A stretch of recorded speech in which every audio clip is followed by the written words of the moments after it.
Clay Travis interview and Buck Sexton, and it's so interesting how news cycles happen, right?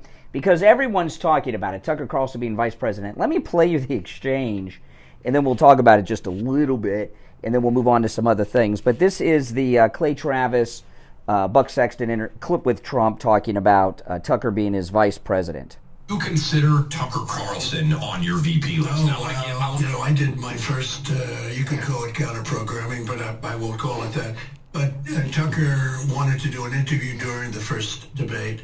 And I think you know, because this is what your business is, we broke every record monster audience in history. Yeah, I think it just hit over 300 million people. Would you consider Tucker, though, based on that? I like Tucker a lot. I guess I would. I think I'd say I would, because he's got great common sense. You know, when they say that you guys are conservative or I'm conservative, it's not that we're conservative. We have common sense. We want to have safe borders. We want to have a wall because walls work. You know what Ron, I used to say about walls? I say wheels and walls. Everything changes. The only two things for centuries that's not obsolete are wheels and walls. Okay. Now that's the clip. And now everybody in the media are talking about Tucker being vice president. Now, I'm a huge fan of Tucker. I'm of course, the biggest fan that there is of President Trump. There's no getting around that. But he did not say that Tucker was going to be his vice president. In fact, he didn't even bring it up. And there's a reason why I'm sharing this with you, okay? And it's an important reason. Clay Travis asked him, would you consider Tucker to be your vice president? And he says, yeah, I guess. And now there's this whole news cycle about Tucker being VP. Now, I love Tucker Carlson. And the work he is doing is amazing. Every time he drops a new interview, I'm like, wow, this is the best interview ever. Like this new one I was talking about in the first segment that he did. It's an amazing interview. The guy that, got arrested for a meme. A scary interview. But one of the biggest problems that we have in this country with the bias of the media is what the media do oftentimes is tell you what you should think, how you should feel about it, and what issues you should be concerned about. And part of the new media, which is what I think we do here, even though radio is amazing because radio is older than all of this stuff, and radio is more relevant today than ever. The only thing older than radio that's still in existence are newspapers, and they've been dead for 15 years. But radio is more relevant than ever. Right? And the new media includes us and everything that's online and all of that. And part of the new media is to not be driven down a path of what you should be concerned about and what stories are important. The idea of Tucker Carlson being Trump's vice president is an absurd idea. Trump loves Tucker. Tucker loves Trump. I love them both. You guys love them both, but we love Trump the most. Okay?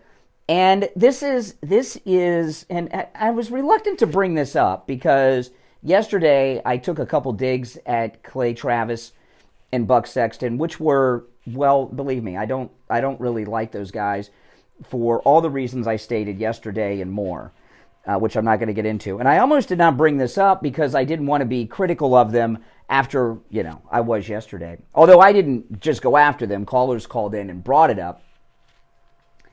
But what you have going on here is a new media manipulation of a news cycle.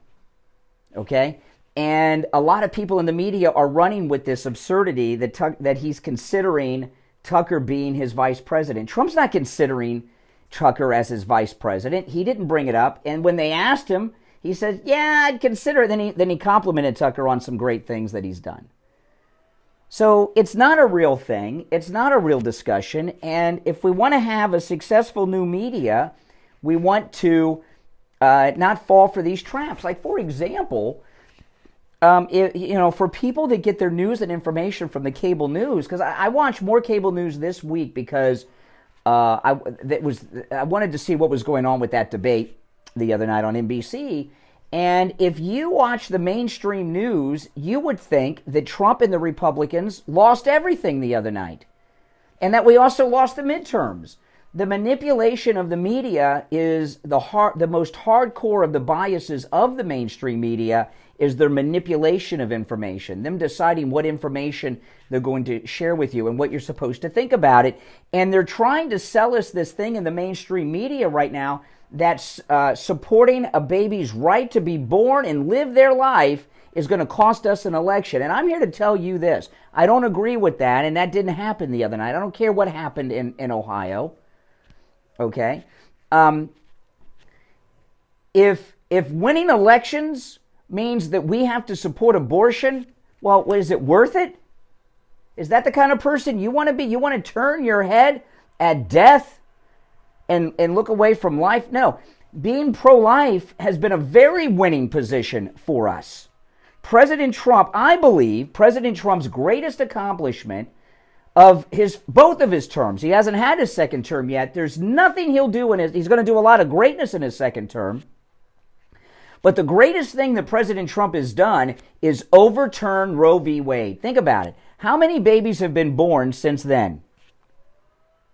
Hundreds of thousands of babies probably have been born since Roe v. Wade was overturned. And over the course of time, millions and millions of people will be alive because President Trump overturned Roe v. Wade. What could he do that would top that? And that's an amazing accomplishment. I think that's his greatest accomplishment. And I think he would agree with me. Not that there are other great things he's done, and he'll do many more great things in his second term.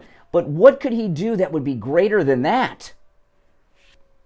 That, and I'll tell you, two things President Trump did I thought were impossible to do. Closing down the border and ending the illegal immigration, which he did, and overturning Roe v. Wade. I thought both of those were impossible, and I think most people did. Even though we advocated for it, we didn't think it was possible, and he did it. So don't let these mainstream media people convince you that being pro-life is a loser. It is not. The reason that they're so pro-abortion on cable news is because the women on cable news, many of them have had abortions. Remember, they got to look good and everything else on television. So many of them have had abortions. It's big to them. That's why they tell you it's a loser. It's a winner. It's a winner. All right, if you're on hold, hang in there. I got the YouTube stream back up, guys, for those that watch on YouTube. My name is Brian Craig. You're listening to The Steve Kane Show. Back after this. Making morning radio great again. I think you're going to really love it. Oh, man. Make sure you share the feed since I had to restart, guys. It was so ridiculous. I hit mute on the camera. I didn't know. I didn't have to start a new stream, but I didn't realize it. I just could have hit the mute button again, and it would have been unmuted. I mistakenly hit the mute button. That's what happens. What do you guys think about that, though? They're trying to sell us that being pro-life is a loser. I think the opposite is true. The other thing is,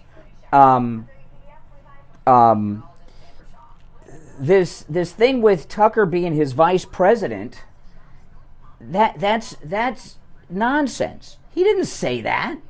He didn't even suggest it. What was he going to do? Say something bad about Tucker, who just did this interview where he had 300 million people watching? I don't think so.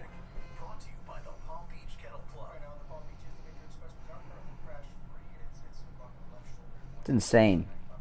Some of the things that go on are insane.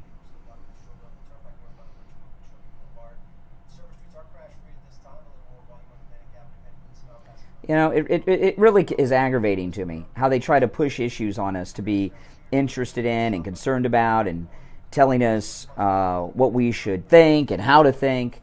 I don't fall for any of that BS. No, what Trump has said is it's up to the individual states, which has always been the Republican position. Roe v. Wade, all Roe v. Wade did was take the decision-making away from the states. And President Trump said that it would be up to the states. And that's true. That's always been the Republican position.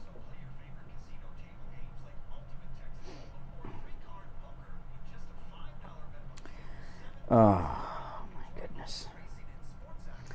No, I have not seen the Julian Assange interview. It was the interview with the meme guy that got arrested, which was just a fascinating interview, I thought. Just a fascinating interview. I watched it this morning. Why did Trump sound different in that interview? Because he had a radio studio connection. And Ainsley Earhart, who was chirping on that abortion is a bad thing, I thought she was supposed to be like a Sunday school teacher.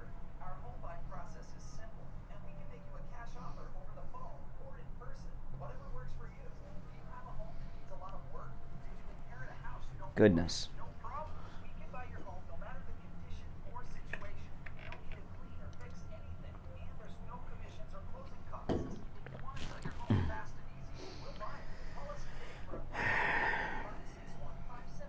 All right, where am I? I got to get organized. I'm not as organized as I would like to be because I was trying to fix that connection.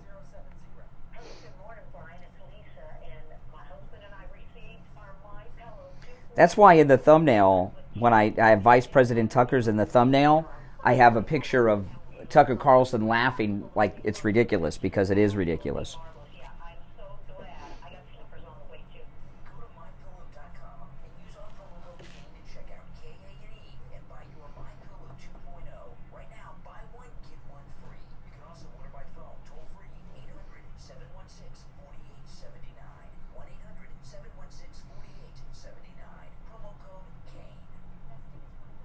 Where am I? Okay.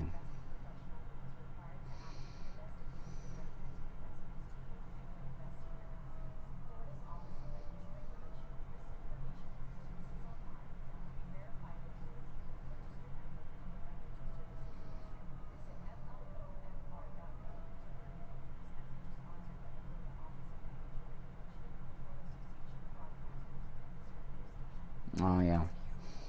Get the Chris Christie. Let me not forget about this guy. What a jerk he is. Chris Christie's just a terrible person. Just a terrible person.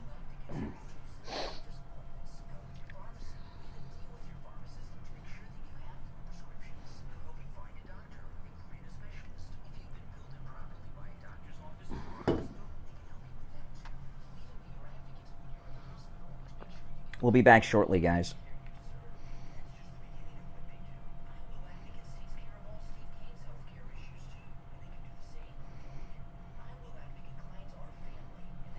I got a haircut yesterday, and I had to reduce the size of my Trump hat by 2 sizes. My hair was so poofy. I put my hat on, and it like covered up my ears. It was so big.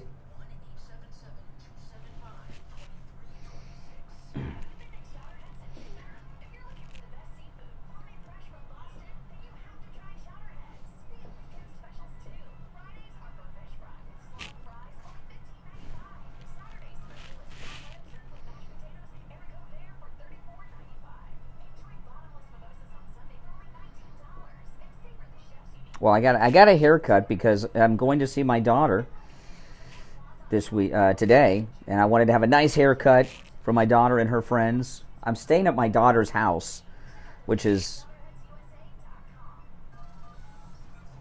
Back to the Steve Kane Show with Brian Craig. I'll talk about that for a second. All right, we are back. I'm Brian. Call us on hold. Stand by. Yeah, I was talking yesterday. I'm going to Los Angeles today to visit my daughter, and as you get older, it gets so strange. When you're kids, you go through these different phases, and I'm staying at my daughter's house, and she lives with friends, and I'm staying at my daughter's house, which I was kind of weird about doing, and I made a hotel reservation. I was going to stay at a hotel, and my daughter got really upset, and she wanted me to stay at her house with her friends. So it's a little strange thing. I don't know, you guys, when your kids grow up, my daughter is 24, she'll be 25 in just a few months. It's just kind of strange flying across America and then staying at my daughter's house with her friends. It's a weird thing as things go on. All right, our number 1-888-GO-CANE-1. Before I move on to other things, I'll take some calls. It is open phones. Remember, on Fridays. Fridays is open phones. We call it Open MAGA Mike Friday. One of our listeners, Christine from Pennsylvania, came up with that, Open MAGA Mike Friday. And on Open MAGA Mike Friday, any and everything you have on your mind is fair game on the program. You're not limited to the topics that we bring up. You're on the air. What's your name? Where are you calling from? Hello, Brian. Yeah, you're on the air. What's your name? Where are you calling from? It's Adam from New York. Adam in New York. What's up? Not much. I just want to call. I watched a little Ivanka trial the other day on YouTube or whatever. And when they were on lunch break, I didn't know if anybody noticed, but there was a woman that got on the mics outside the courthouse, and she was saying that she was attacked by some guy for 4 times in the last 3 years. And she was wondering why all the police are around the courthouse giving so much protection, and yet no one will, protect her. They won't even press charges on the perpetrator. Well, because the judge in New York and Letitia James, the Attorney General of the state of New York, are corrupt public officials, and they don't care about real criminals. They just don't care about their citizens. Meanwhile, there's 3 cops there was outside. The cameras were showing, and they're like chuckling behind her. Yeah. Just looking back. And you got the media, you can hear them chuckling at her, and she's crying. She's got tears in her voice. I mean, like fear in her voice. And it's just a joke. Well, okay, I appreciate. Oh, too bad. I wasn't expecting that with that guy. He used the F-bomb. Let me hit the delay a second time just to be sure. Oh, my goodness. Oh. Boy, oh, boy. I tell you. I understand his anger. The thing about... I'll respond to what he said, and then I'll move on to some things. But the problem with Letitia James, Letitia James, I was talking earlier in the week, how did she make her $15 million? And, still nobody has brought that up. But I do know that she got money from George Soros for her campaign. And about 10 or 15 years ago, when George Soros started backing district attorneys, prosecutors, state's attorneys around the country, before there was one that he got behind, conservatives were saying this is going to be the beginning of terrible things in this country. And here we are 10 or 15 years later, and the George Soros crowd have taken over our legal systems, right? The Attorney General of the state of New York, that's a pretty big deal. We got Alvin Bragg, Soros, and it's around the country. We even have some of these Soros prosecutors in this country. And regardless of what police officers do, good or bad, it's up to those prosecutors to decide who gets prosecuted and for what. And George Soros is responsible for this massive crime wave. When I go to Los Angeles today, I want you guys to think about this. I'm going to a place where it is legal to defecate on the street and shoplift within certain limits. So if I'm short on cash in LA over this weekend, can I just go in the stores and just take stuff? What do you think? I wouldn't do that, but that's how bad it's gone. And that's George Soros. So this woman that the caller was talking about, who's a crime victim in New York, here's the thing. The first duty of government, both national and local, is to protect its citizens. That's it. That's the primary duty of our government, is to protect us, not just from foreign enemies, but criminals on the streets. And if you're in a city and you're not safe from criminals because prosecutors don't prosecute the real criminals, then you're not living in a civilized society. You're living in an anarchy, which is like Haiti and places like that is where you're living. All right, let's go back to the phones. You're on the air. What's your name? Where are you calling from? Jeff from Moon, Brian. Hey, Jeff. Can I say something real quick? You just did, but you can say something else too. Happy birthday to all my brothers and sisters in the Marine Corps, and to all the veterans here. Happy Veterans Day tomorrow. I thank you for all your services, and thank you for all the people in the chat room reaching out would love for all of it. But I'll tell you this, with the Marine Corps birthday and Veterans Day and everything else, and I second everything you say, if I had a child that wanted to join the service, I would do everything. I would sell everything I own to stop them from joining the service. I mean, joining the military and going off and getting involved in some war that Biden is getting you involved in to feed the military-industrial complex and his son's junkie habits, it's not worth joining the service for right now. I would advocate. I don't know how you feel, Jeff, as a Marine, as a veteran, but I wouldn't want my child to join the service today. Would you? No, and I'll tell you, I have really close friends, and they never got married, but they had a son together, and I was very active in being with them when they couldn't be, and in between, and then giving them to the father when he got out of work because of the schedule. I had a very active, and he just graduated, was going to join the Navy like his dad, and I talked to him and his mother and his dad and said, Cole, you need to wait until President Trump gets back in. You really need to do that. And yeah. Decided not to. So I am very much in your... and I'll tell you, sometimes callers like to call in and make fun of me for not having been in the service. And I don't know if I've told this on the air or not. Maybe I have. I've been on so long. I talk so much I forget. So I apologize. But I don't really think I've discussed this. And if I have, it's been many, many years. I was about to join the Army, and my father talked me out of it, who is a Marine and a Vietnam veteran. My father was a tunnel rat in Vietnam. You know those tunnels that you see over there in Gaza? Those are subway tunnels compared to the ones in Vietnam. The ones in Vietnam were tiny little things because the VC were tiny little things. And I was about to enlist, and my dad talked me out of it, and he told me some stories that you don't want to really hear about Vietnam and his experience in those tunnels, and a lot of it had to do with the military-industrial complex, and of course I've got great respect for all of our veterans, but you go to that Vietnam Wall with over 50,000 American names on it, and of course we honor and remember them all and their sacrifice, but the reality is they died for the military-industrial complex, and that's a shame.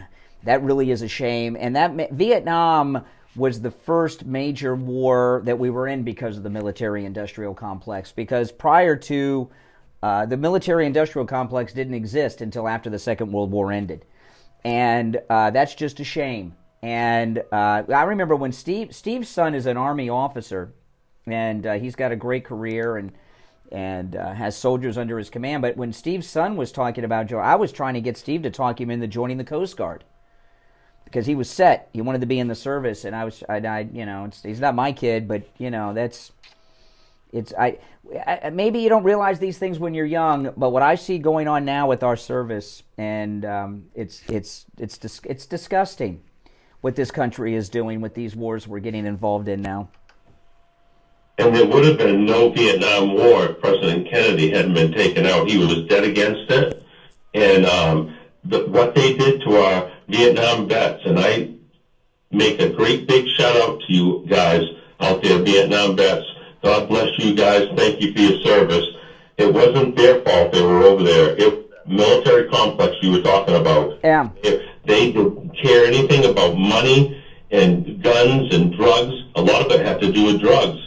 And they did not get the reception they so justly deserved because they answered the call. That's right, and I'll tell you, and this is just a personal pet peeve with me, and I probably shouldn't bring this up with Veterans Day coming up and the Marine Corps birthday, but there's this isn't for me to be offended because I'm not a Vietnam veteran. I'm just the son of one, but I find it offensive with this whole thing going on of Vietnam era veteran. And I've seen guys wearing hats that say Vietnam era veteran. And where this came up from, there's that one senator, I just forgot his name, that Democrat that claimed he was in Vietnam and then he wasn't. Trump used to talk about him all the time. Anybody remember? You guys know who I'm talking about? And he said, well, okay, I wasn't in Vietnam, but I was in the service during the Vietnam War. I just didn't go there, so I'm a Vietnam-era veteran. And the government made some deal with the Veterans Administration that people that were in the service during Vietnam but did not go to Vietnam would get the same benefits as those who went to Vietnam. And they started this whole Vietnam-era veteran thing. And me personally, I don't know how you feel about this, Jeff. Hopefully you don't call yourself one of those or you'll be pissed. But I kind of think calling yourself a Vietnam-era veteran is not totally, but very close to stolen valor, in my opinion. I don't know what you mean, because they have changed that since being a conflict. I believe they recognize it as a war because that opened the door for the Vietnam veterans to get benefits. Yeah, by the way, Blumenthal was the senator. PJ just sent me a text. Blumenthal. And when this, I was on vacation on one of our cruises, and a guy, he was not in our group, and a guy walked by me on the ship, and he had a hat on that said Vietnam era veteran. What does that mean? You know, and I just I mean, I know it says era, but I just find that, I mean, when I've met a lot of Vietnam veterans, and a lot of them are messed up, man. You know, one of my best friends is a Vietnam veteran, and he told me that the first person he killed in Vietnam was a 12-year-old girl. You know, and she had a grenade and was coming to him and it was going to kill him and the guys he was with. And the military-industrial complex put young men, 19, 17 years old, because there were young guys over there, by the way, in a position where they had to kill 12-year-old kids, and there's some guy that I see in Puerto Rico that says Vietnam era veteran. I just think that stinks. Now I got you, yeah, because they're not even old enough, let alone probably was ever there. Well, that's like, yeah. All right, yeah, that's right. All right, take care, Jeff. If you're on hold, stand by. Back after this. The cold, hard truth. Delivered morning 6 to 9 right here on The Steve Kane Show. Are you living your best life? Are you feeling the way you know you should be? This is John, CFO at Lighthouse. Vietnam era. It means they were in the service during the Vietnam War, but they didn't go to Vietnam. That's insane. It's a big thing. It's a big thing. I consider it to be stolen valor, pretty much. It's stolen valor light. I don't know if that makes sense. Let our medical team get you optimized and living your best life. Our family medical practice has been serving South Florida for over 71 years. Let us show you what personalized medical care and being treated like family feels like. Call us at 754-22. I don't know. I don't know if I don't know if people understood what I was explaining, because it's a strange thing. Visit us at lighthousemedicalcenter.com to schedule your consultation today. Well, they were in the service. One of the things the internet has done is really slowed down that stolen valor, because so many guys got busted with it. We're over 30. Yeah, Blumenthal. Yeah, PJ texted me, but I can never remember Blumenthal's name. Yeah, Jeff's calls are always good.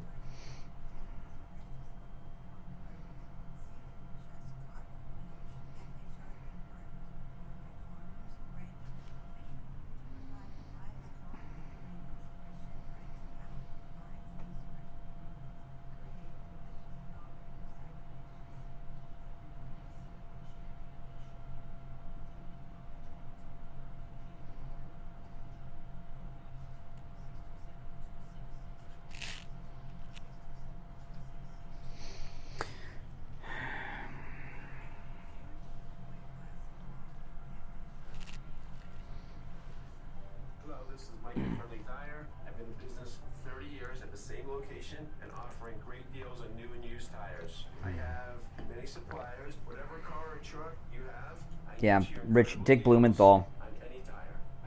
Emphasis on the first name. Very low prices. Give me a call. My number is 954-977-9445. I will give you a price over the phone on new and used tires. Again, my number is 954-977-9445. Yeah. Thank you.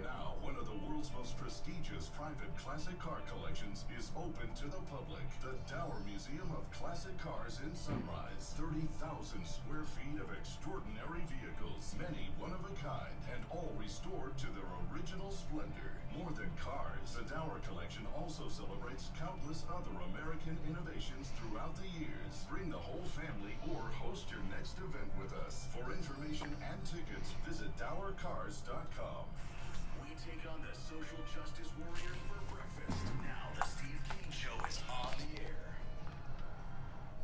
All right, welcome back. Call us on hold, stand by. I'm Brian. It's the Steve Kane Show, Florida's longest-running radio show. I don't know if this has happened before. I've got an announcement. Mike Lindell had his assistant call me yesterday. And I don't know if they've ever done this before. If they have, they've only done it one other time. But the My Pillow, My Slipper special, $100 off the My Slippers, that special is ending this weekend. That's right. It's going away this weekend. In fact, sometime Sunday, I know the website will change. At what point, I'm not exactly sure. But by Monday morning when I come off the air, get on the air, it won't be there. The $100 off on the My Pillow, My Slipper special is ending this weekend. These make great Christmas gifts, guys. And, I've got 2 pairs of them. Steve has 2 pairs. And I got them 2 different colors. I've got one slip-on and one the moccasins. They are good for all-day wear, indoor and outdoor. Steve wore his on formal night to the dining room on the cruise, and nobody knew. He had the charcoal ones on. Nobody knew but me, because I was looking at his shoes and I saw them. They're great. You will love them. They make a great Christmas gift. They're under $40 now. $100 off. But again, that special is ending sometime over the weekend. So go to mypillow.com, click on the radio listener specials, and take advantage of that. They might have told me once before. Usually the specials expire without notice, and this one, it was so nice of them to let me know in advance. And I didn't seek it out. Mike Lindell had his assistant call me yesterday, and on my ID it said Mike Lindell, because it was his office, and I was like, oh, interesting, Mike Lindell. And it was his assistant, not Mike, but he had a call. You can also order by phone, 1-800-716-4879, 1-800-716-4879, promo code Kane, K-A-N-E. Oh, one other thing before I get back to the issues. Yesterday, I'm not going to say the name of this person. I just want them to know that I know. And I probably shouldn't do this. I shouldn't do this, but I'm going to do it anyway. What the heck? A former radio talk show host called this program yesterday with an assumed name. And, they didn't want their identity to be known. And I'm not going to say their name right now, because I don't want to give them the credibility of me uttering their name. But a former radio talk show host, and when I mean former, I'm talking way back. It was so long ago, radio was still almost just telegraph. But an old radio talk show host, and one that was never a nice person, called this program yesterday using a fake name. And I just wanted them to know that I know. Maybe I'll share who it was later. I don't know. I probably shouldn't even mention that. But if you, any of you old-time South Florida radio listeners, you could start narrowing it down, because it was back so far when they were on the air. Not many people are left alive from that era of radio. All right, let's go to the phones. You're on the air. What's your name? Where are you calling from? This is Mike from Louisiana. Oh, hey, Mike. First off, I got my 90 Mag Lions yesterday. Cool. So yeah, I got that. But you know what's wrong with these? Oh, here we go. I appreciate it, Mike. You got? Hello? Yeah, I'm listening. We got these. You talked about these AGs, these Soros AGs and DAs and such earlier, and how they're running New York and LA and all these places. And the problem with that is things won't change in these places until it gets bad enough, and it hadn't gotten bad enough yet with these people, you know. Well, it depends on where you live. You're in you're in Louisiana. I'm in South Florida. But if you're in San Francisco, if you're in New York City, if you're in Los Angeles, if you're in some areas in the middle of the country, or even in other parts of Florida like Orlando, it's pretty bad. Yeah, it is bad, and that's the thing. I mean, look, what's his name? Giuliani didn't get elected until after 3 or 4 straight years of 2,000 plus murders in New York City. Yeah. So that got bad. That got really bad. See what happened? You know, when Giuliani, when he cleaned up the first time I went to New York City, the mayor was Mayor Dinkins, and I was terrified. I was scared to death. I went to Times Square, and I was terrified. I was scared out of my mind. In fact, I was more terrified in Times Square the first time I went to New York when Dinkins was mayor. I was young. Than I was when I went to Peru, which was very dangerous. Okay, and then I went back when Giuliani, after he had been mayor and cleaned up the city. It was like going to Disney World. You know, it's safe and everything else. And now it's back to the Dinkins era. And what's happened is, you know, liberals believe that criminals are the victims, not the crime victims. They're oppressors. The criminals themselves have been driven to crime. Right, and I'll hang up on this. When you go visit your daughter, at least you will be sleeping on a MyPillow mattress topper. That's right. Yeah, I got her the mattress topper for when I visit. But yeah, exactly. I'll be sleeping on it. Well, good. I hope you are the Lions for yourself, or did you buy them as gifts? I got one for myself, and I'm going to send one. My sister's coming in. I'm going to send one to my niece who just turned 18, who just registered to vote. Awesome. That's great. She's got to agree to vote for Trump to get the Lion, though. Yeah. Okay. All right. Take care. Oh, man. All right. You're on the air. What's your name? Where are you calling from? Yeah, this is Pete from Fort Lauderdale. Hey, Pete. Hey, Brian, you know, I watch you every morning, man, and I like you, and I get all mostly my political views through you, you know, and everything. But there we go. You know, the thing about the Vietnam era veterans is they didn't come up with that slogan. The VA came up with that, and I'm a Vietnam era veteran. And, you know, it takes everybody to fight a war. And I was in during Nam. I was stationed in Fort Polk, Louisiana in 1975 when the fall of Saigon went down. I went in 73. But the thing about it is I'm an only child. And under the Sullivan Act, which I'm sure you're aware of, I couldn't go to Nam. And my father, he fought under MacArthur. Okay, now listen here. I'm not taking away.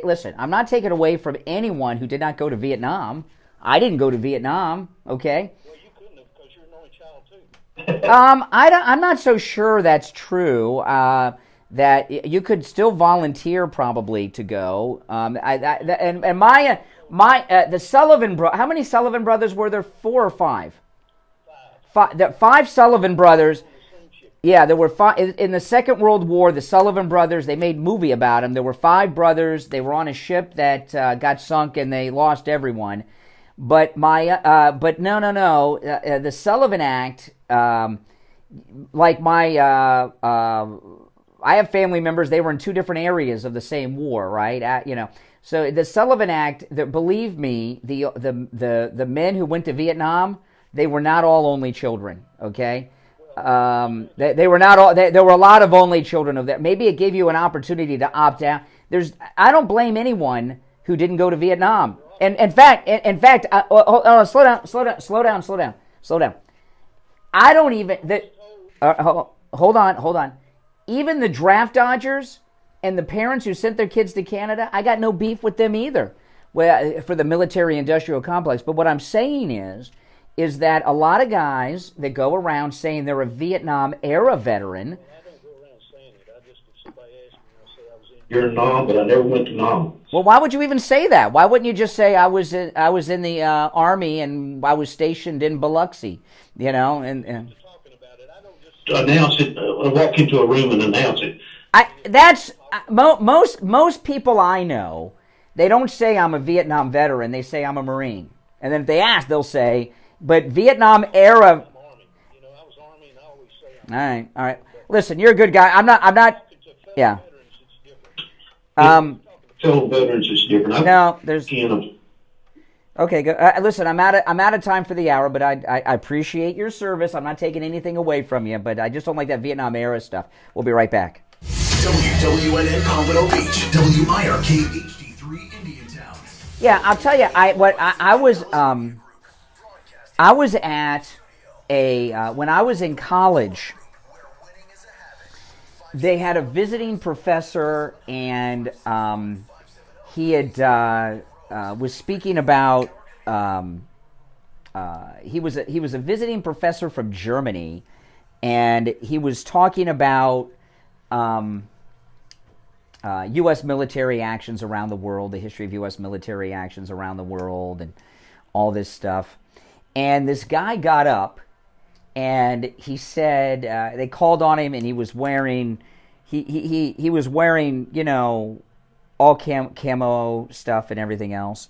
And he said I'm a dry foot Vietnam veteran. And I didn't know what the hell that meant, but I didn't think too much about it. And he had a question for the professor. And then my professor, who was hosting this guest professor, said, you said you're a dry foot Vietnam veteran. I don't know what that means. What does that mean?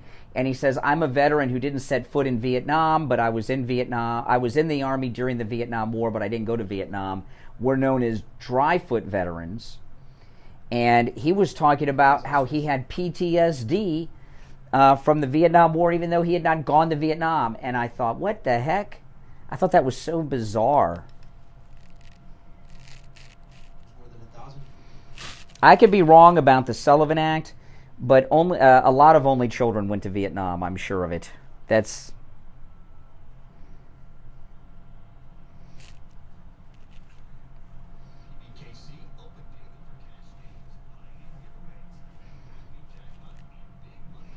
oh yeah, the VA are awful. There's a massive VA hospital right down the street from the radio station. When I get off the Florida Turnpike, it says exit for the VA hospital.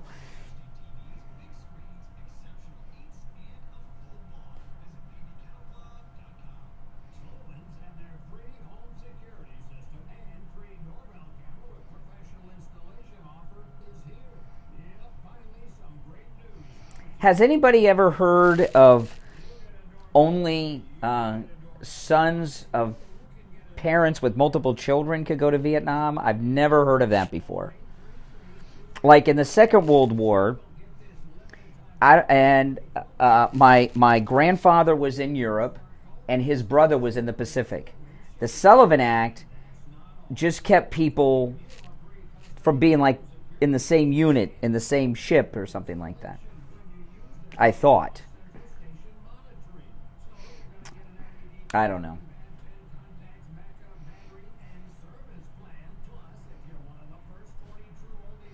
Because I told you it was something I shouldn't bring up. Well, whatever.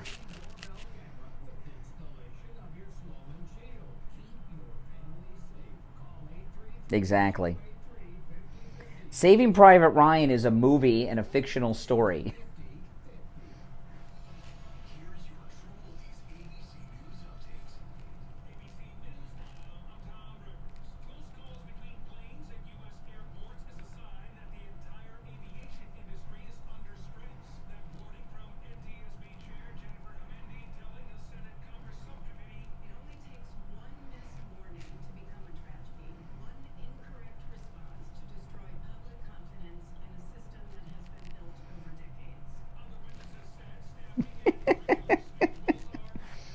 So Al Knight, our weekend guy, he's texted me a bunch of names of who the talk show host was, and I'm not telling him. I said I'm not revealing the name. Hint: they're an a-hole.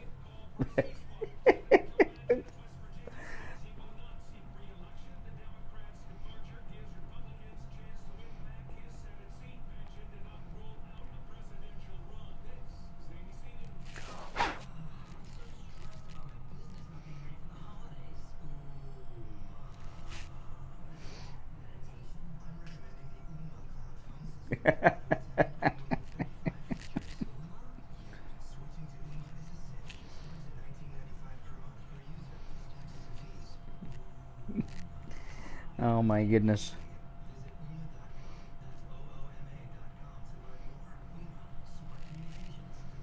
Oh, here we go. 77. It's the Steve Kane Show with Brian Craig. All right, welcome back, one and all. You're listening to the Steve Kane Show, Florida's longest running radio show. Callers on hold, standby. I'm Brian Craig. Our number 1-888-GO-KANE-1. I told you I shouldn't have brought up that Vietnam-era veteran thing because, you know, that last guy, I could tell I hurt him in the heart, and I don't want to hurt the hearts of veterans. But whatever. What are you going to do, right? The last thing you want to do when you're doing a radio show is upset people, right? So things are looking so good for our great MAGA movement as we approach the most important election of any of our lifetimes. Things are looking so great that even the liberals over at CNN can't hide it. And, you know, did you notice CNN, they're not the only ones, some other liberal outlets, CNN had an embedded reporter with Hamas. Did you see this? CNN had, not only did they have a reporter embedded with the Hamas terrorist, they were embedded with the Hamas terrorist, the CNN reporter, before the attack, which means they had prior knowledge. You know, the liberal media had reporters dressed up as MAGA that went into the Capitol on January 6th. Did you know that? Yeah. Yeah. Why is CNN and NBC News, why do they have embedded reporters inside the Capitol on January 6th conveniently wearing MAGA gear? Why do they have reporters embedded with Hamas terrorists before the attack? Anyone know? What's that about? Oh, he was a freelancer. Oh, well, that makes it okay. What does that mean? You know, another story, all you Hamas lovers out there in this audience, you know, we were talking about this god-awful attack on Israel this week, and we heard from a bunch of really ugly people on the phones siding with the terrorist. But another update came. All these Hamas lovers will deny this. But did you see the story about the one Israeli woman? She was gang raped, and then they murdered her. And the Hamas terrorist that murdered her while he was raping her yeah. It's more graphic than that, but I'm not going to get into any more details. This is what you guys are defending. And could you imagine if a conservative media outlet had an embedded reporter with Hamas that was there with them during the attack? What would they do? What would happen? A lot would happen, and it'd be right to happen. This story about CNN is barely a blip in the media. It's unbelievable. You know, CNN, if you remember, they fired their the head of CNN that took over, what was it, Chris Licht?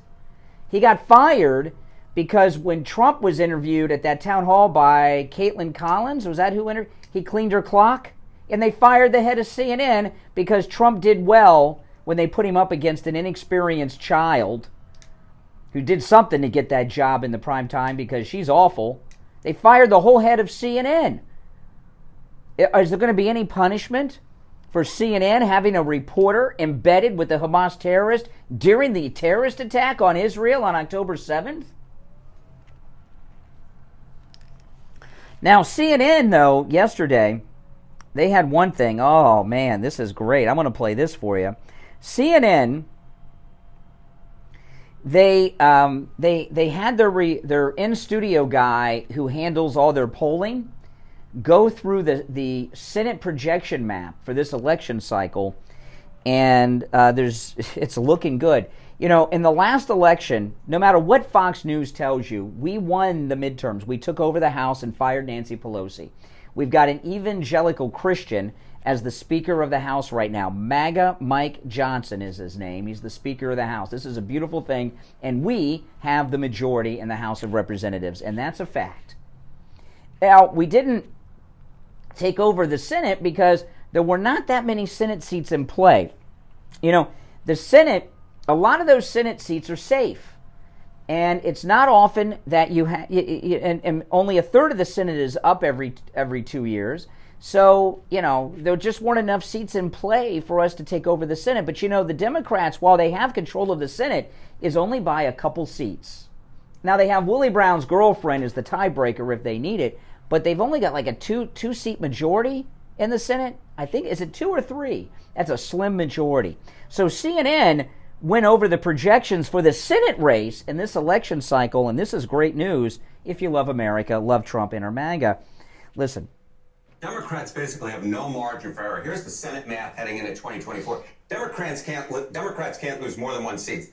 Look, 51 Democrats in the Senate, or at least caucus with the Democrats. You got 49 senators who caucus with the Republicans. And let's take a look at how many Democrats are vulnerable this time around. Look at this. There are 7 Democratic Senate seats up in 2024 in states Trump won at least once. You mentioned West Virginia earlier, but there's Pennsylvania, Ohio, Michigan, Wisconsin, Montana, Arizona. So we have a slew of these Democratic seats in these states that Trump won at least one time. Compare that to the Republican side.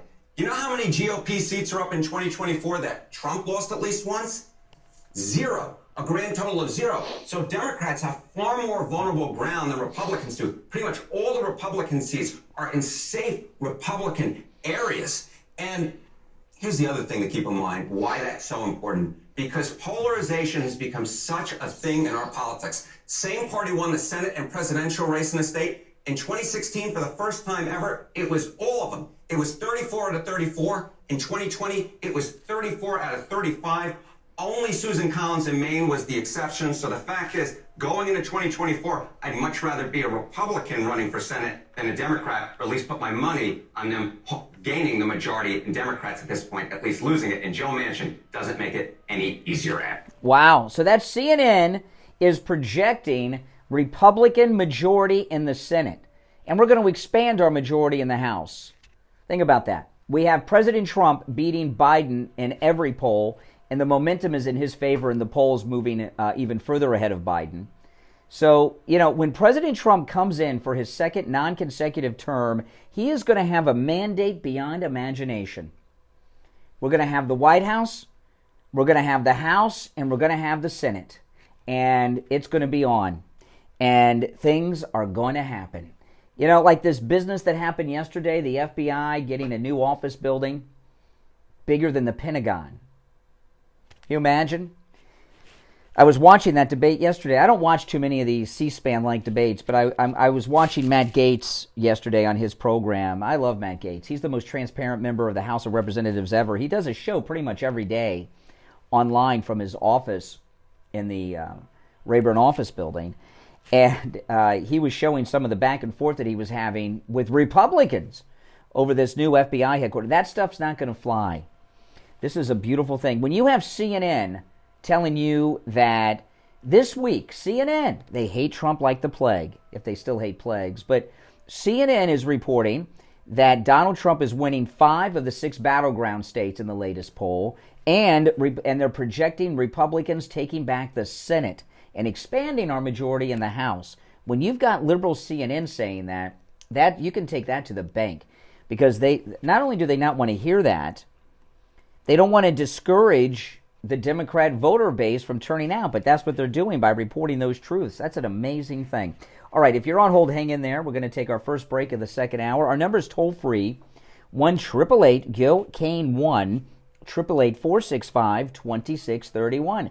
888-465-2631. I'm Brian Craig. You're listening to The Steve Kane Show, Florida's longest-running radio show on the radio since 1977, celebrating 46 years on the radio. We'll be right back. Don't sit on the sidelines. Get in on the action. Call the Steve Kane Show live on air now. 888-GO-CANE-1. This is the Steve Kane Show with Brian Craig. Brian Craig here. I've been telling you about how my chiropractor, Dr. Philip Appleton, has rid me of pain from a knee injury and arthritis pain with his laser away pain treatment. But don't just take my word for it. This is one of our callers who called me live on the radio to tell me how chiropractic physician Dr. Philip Appleton helped him with his laser away pain treatment.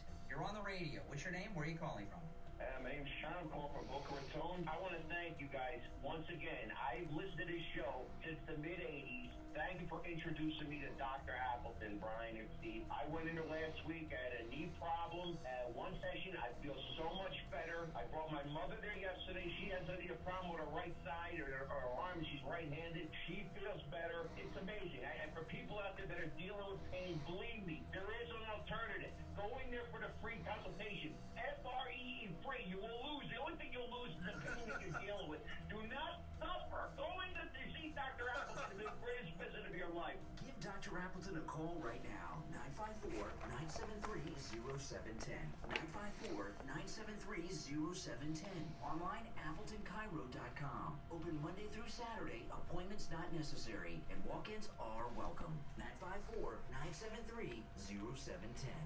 If you're a homeowner, business owner, or with a homeowners association, and your roof is old or compromised, you need to call Tom Laporta at Laporta Contracting. Tom Laporta will give you a free evaluation. Laporta Contracting was voted one of the best general contractor and best roofers in South Florida. He's honest, knowledgeable, and reliable, and will never sell you a roof you don't need. If you have an insurance claim, call your insurance company immediately. Then call Tom Laporta. New laws are in effect that allow Tom to negotiate directly with your insurance company on the cost of all repairs, so you don't necessarily need to avoid public. I'm getting text messages and DMs from people trying to guess who the talk show host, former talk show host that called in yesterday was.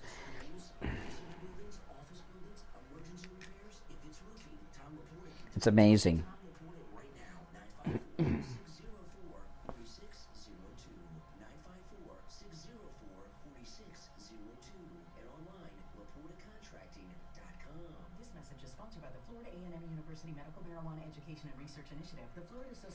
So it's funny, I think. I'll tell the funny thing about it when we get back on the air. Start your marijuana education journey today.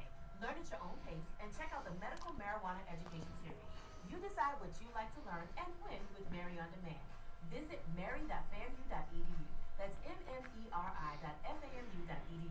And remember, recreational marijuana is still legal in Florida. Mary, educate, learn, Is it? talk. This is Steve Kane. Did she say legal or illegal? All of South Florida, Wings Plus in Coral Springs. Wings just the way you Sound like I think she said illegal. I think it's illegal. If she said legal, she misspoke. everything homemade, nothing comes out of a can. Dozens of specialty sauces that will make your mouth water. Wings Plus, located in Coral Springs, a mile west of University on the south side of Sample Road.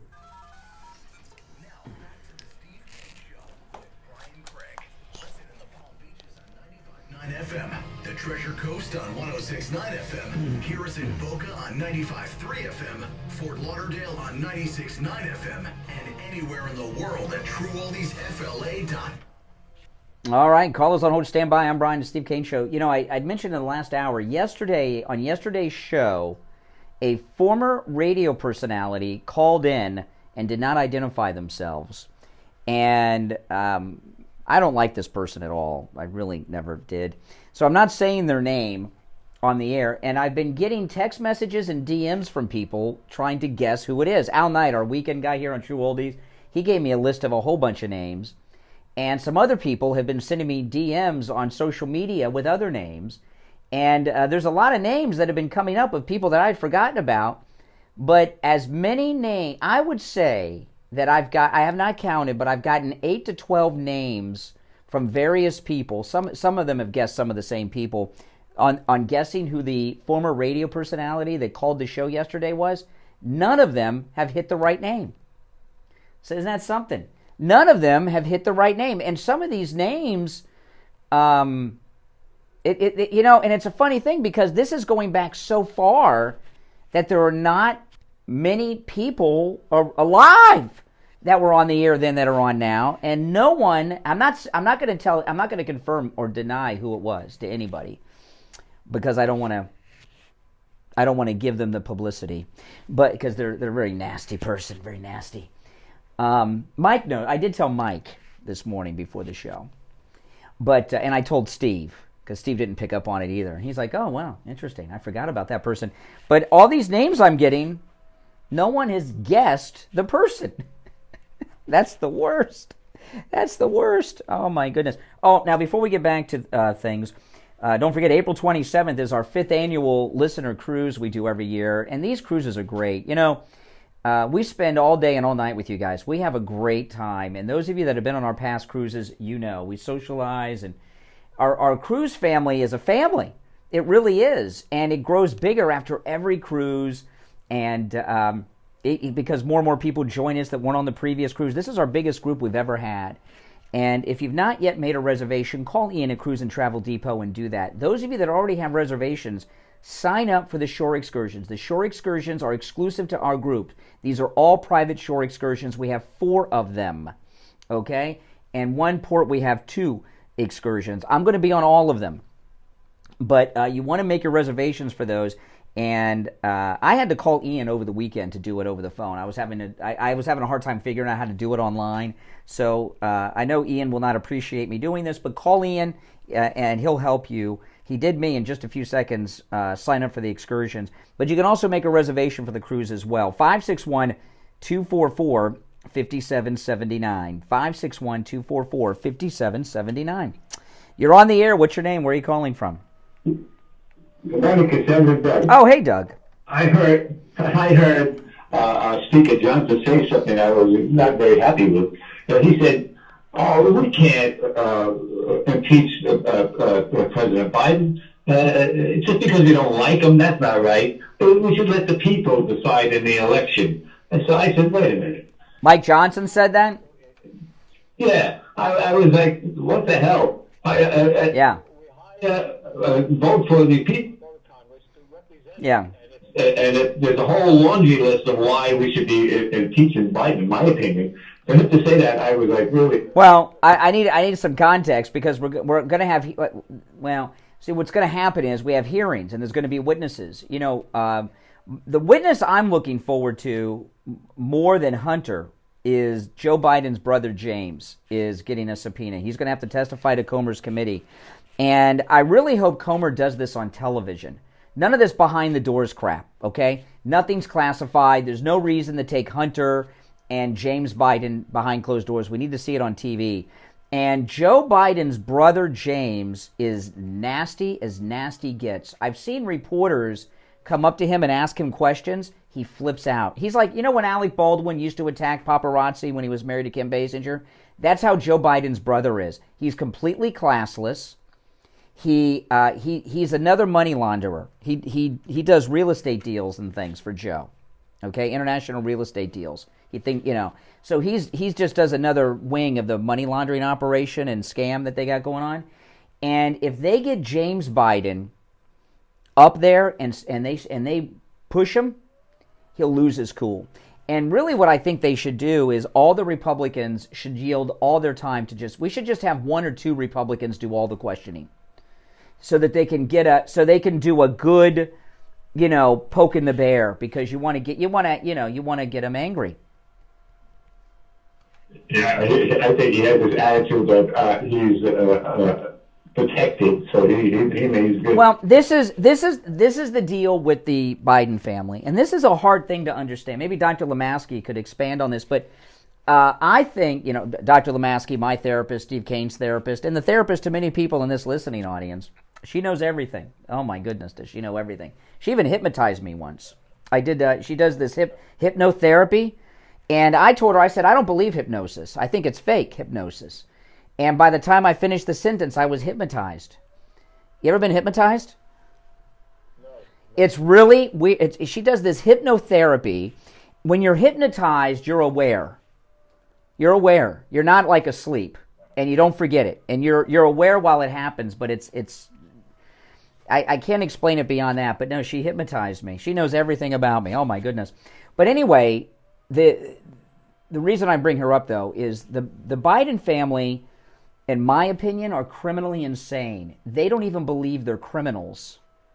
Okay? They think that what they're doing is just the way life is. Okay? And when you're criminally insane and you don't think that your criminal activities are crimes, you're pretty far gone. And when you get questioned by it, you lose your cool.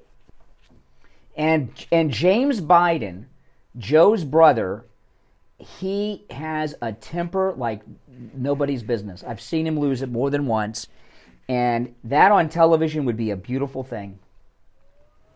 Oh, yeah. Well, I'm hoping you're right, and hope he cracks, and hopefully this will lead to impeachment. But yeah, and I think, you know what I think they should do? I also think that they should require drug testing of witnesses, and I would like them to, and I would specifically test for cocaine. Sure. In both James and Hunter Biden. I'm serious. Certainly Hunter for sure. As far as I'm concerned, maybe he's right. We should be. Do you think they would take a drug test? Do you think that James? Why not? No, I don't, because they pop down drugs. Yeah, when we were at another radio station, when Steve and I were on 940 Winds in Miami, which no longer exists. This was a long time ago when home drug testing was new and you could start buying it at Walgreens.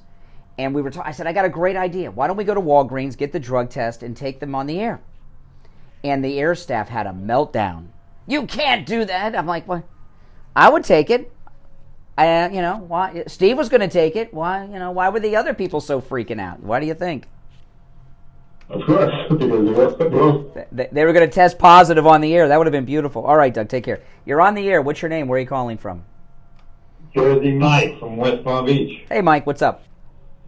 Hey, listen, I want to compliment you, and I don't want to flatter you too much, but I think you're one of the most brilliant men I've ever listened to in my life. I'm a pretty old guy. I did Vietnam back in the 60s. I'm 77.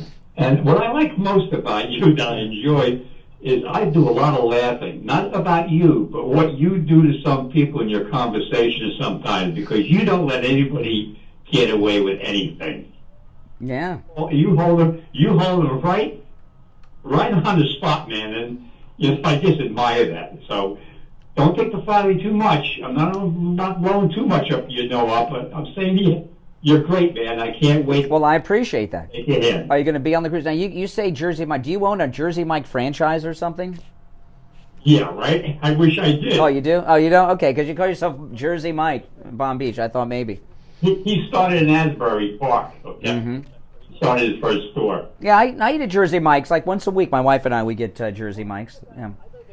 That's how he's going, because you tell them exactly what you want, and you get what you want. Yeah, I know.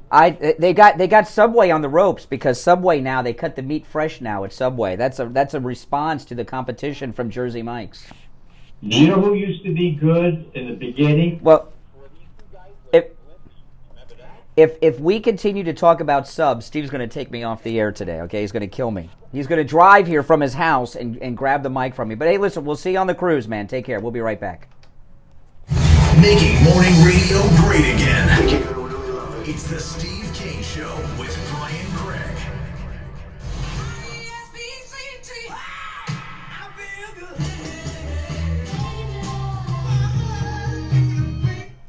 The greatest rock and roll hits of the 60s and 70s coming up this morning.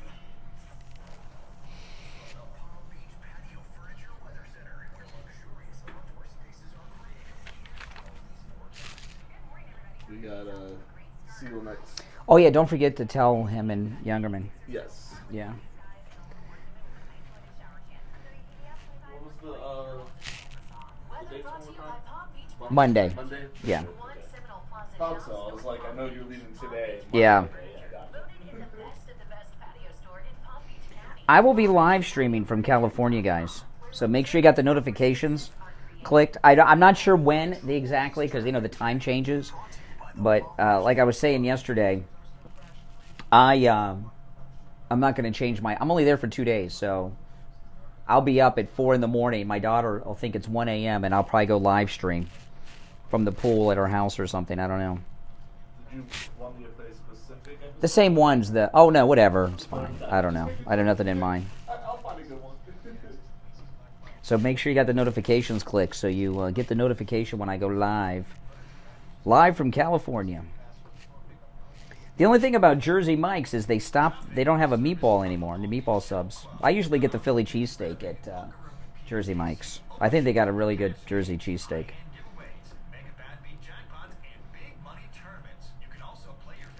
I'm not sure I got time to make it to the Star this time, maybe, but I'll see. We're going to In-N-Out for dinner tonight. I've never had an In-N-Out burger, so we're going to go there for dinner. You know, the reason I'm going is James Woods tweeted about In-N-Out recently, and he said, like, great things about In-N-Out burger. I'm really a little nervous about flying. I was saying yesterday, I haven't flown since 2009. Last time I was on a plane was 2009. I went to Washington with my daughter, and she was just 10. Now she's 24, so. I don't know how long my flight is.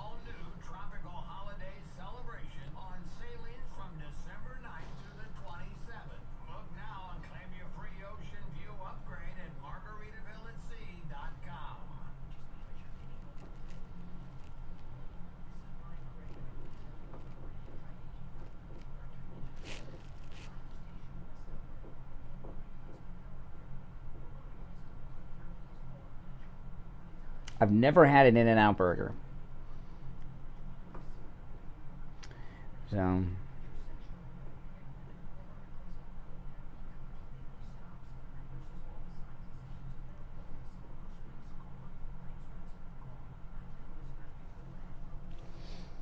are they only in California, In-N-Out? I've never seen an In-N-Out burger. I've never been a big fan of flying.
I'm still getting, Al Knight keeps texting me. He's texting me the names of people that I forgot about.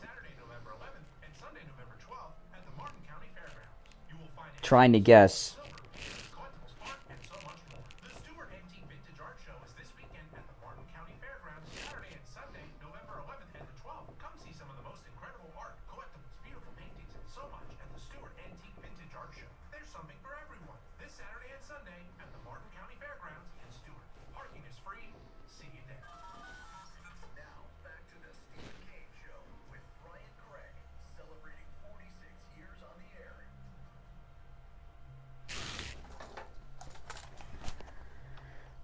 All right, welcome back, everyone. 33 minutes after the hour. It is Friday. Oh, man. Okay, so I want to play this. This is, did you see this clip of Chris Christie on CNN? This is so pathetic. You know, in radio, there's a few things in radio that are the kiss of death. One of them, have you ever heard this expression, a dollar, a holla? A dollar, a holla. That's like a radio station that's selling commercials so cheap. They're $1 to do the commercial, $1. That's, you know. That's like a really bad thing. There's a few other things which I'm not going to tell you, but because then you'll start using them against me. But that's like a really bad thing. You don't want to hear that $1 a holla. You ever heard that, Mike? That's an old one. $1 a holla. Chris Christie, yeah, because if you're doing $1 a holla, you're like desperate. You have no listeners and everything else. Chris Christie did the $1 a holla thing on CNN yesterday, and let me play this and. This is one of the most pathetic interviews I've ever seen with a presidential candidate. I guess that's what he is. Let me cue it up here. Here we go. Chris Christie, listen to this. Yes, I I don't think there's any doubt anymore that in the January 6th case, he's going to be convicted. I want everyone out there to listen to remember something. The first witness against Donald Trump in that trial that starts the day before Super Tuesday is going to be Mark Meadows, his former chief of staff, who is cooperating with the federal government, is going to testify that Donald Trump was lying from election night forward and committed crimes right in front of his eye. Really, this is interesting. So Chris Christie, we'll get to the dollar holla thing in a minute. Chris Christie knows in advance what Mark Meadows' testimony is going to be? Isn't that interesting? How does he know that? You know, Mark Meadows loves Trump like you guys love Trump. Okay, I know Mike Meadows a little bit, and I've mentioned this once or twice. Mark Meadows is the guy who told President Trump about me. You know, and Mark Meadows is what he testifies to. I don't know. No one knows except those who have given him a script. No, say this. You know, when you make these deals, the deals are only good if you tell the truth. If you lie or omit something, the deal's off the table. So Chris Christie seems to be in this group of people that have given the script to Mark Meadows of what they've decided the truth is. So I think that's an interesting, but that's not why I play the clip. Let's get back to it. This is Chris Christie yesterday on CNN. Yes. I don't think there's any doubt anymore that on the January 6th case, he's going to be convicted. I want everyone out there listening to remember something. The first witness against Donald Trump in that trial that starts the day before Super Tuesday is going to be Mark Meadows, his former chief of staff, who is cooperating with the federal government, is going to testify that Donald Trump was lying from election night forward and committed crimes right in front of his eyes. Now, this is not some rogue Democratic prosecutor, and this is not some product of the two-tier justice system that Donald Trump likes to talk about. This is one of the founders of the Freedom Caucus and his former chief of staff, who he referred to as the next James Baker, is going to be sitting 20 feet from him in a courtroom and telling a jury that he committed crimes against the United States. He is going down. The walls are closing in, and he knows it. That's why he won't show up on the debate stage. And I'd say to all of your viewers this morning, look, you want to have someone who's going to actually take on Donald Trump instead of the other four on the stage right now who's going to just dance around the problem, then go to chrischristie.com this morning, donate $1 to make sure that I'm still on that stage in the next debate in December, because I will take him on directly. Okay, send me $1 and I'll be on that stage. Okay, now this is a great admission by Chris Christie, okay? And I don't think many people have picked up on this. Now, I've told you guys, since Chris Christie came on the scene, he was never a viable candidate. Chris Christie, you know why he's famous? It's not the Bridgegate thing. When Chris Christie was running for governor and first became governor, he was one of the first politicians to have viral moments on Twitter. And he did a series of town halls, and he would take questions, random questions for people in attendance, and Democrats would get up and he would fillet them. There's one I remember in particular. There was a woman who got up who was a school teacher, and she got up and she says, "Governor," she says, "I'm a school teacher and we don't make enough money and you need to give us a raise." And Chris Christie said to her, "You knew how much teachers were paid before you went to college and decided to become a teacher. If you didn't like the teacher's pay, you should have majored in something else other than education." It was like, whoa! She was speechless. She had no response to that because no one had ever done that before. And Chris Christie, there were a whole series of those. I remember that one. I don't remember others, but he'd had many interchanges with people in the press. And see, what's happened with Chris Christie begging and he's on CNN, so he's begging Democrats for $1. That's really bad. That's really, I'm almost embarrassed for him, okay? But I like him being humiliated, so I want him to feel the embarrassment. But the reason that he got on the debate stage is because he had raised a certain amount of money, whatever the bar was. You have to raise a certain number. You have to have a certain number of donors. You have to have a certain number of dollars raised to qualify to be on the debate stage. And I told you guys then, there's no one supporting Chris Christie. There are not. When I say no one, I mean there are not voters who are saying, "Okay, Chris Christie's my guy. I want him to be president. I'm sending him money." The Uniparty, Never Trumpers, were funding his campaign for one purpose and one purpose only, to get him on a debate stage with Trump, because they figured that, Trump is an intimidating guy. He was president, and even before he was president, he can be intimidating. He's a big guy. If you've ever met the president, he's huge. He's huge. His head is massive, and his teeth are, my goodness. That guy's got more teeth. He's massive guy. So and of course, he's famous and a president, and no one has done well going up against him in a debate. They're intimidated. Chris Christie's not intimidated by anyone. He's very nasty. So people spent millions of dollars funding Chris Christie's campaign for the hopes that he would be on a debate stage with Donald Trump, and he would have spent the whole debate stage barking at Trump and bring Trump down. Trump didn't do any of the debates. They're saying there's going to be another one. I haven't heard it announced yet. If it's been announced, let me know. I might have missed it. But I remember after the debate in Miami the other night, they were asking people from the Trump team, will President Trump be at the next debate? They said no.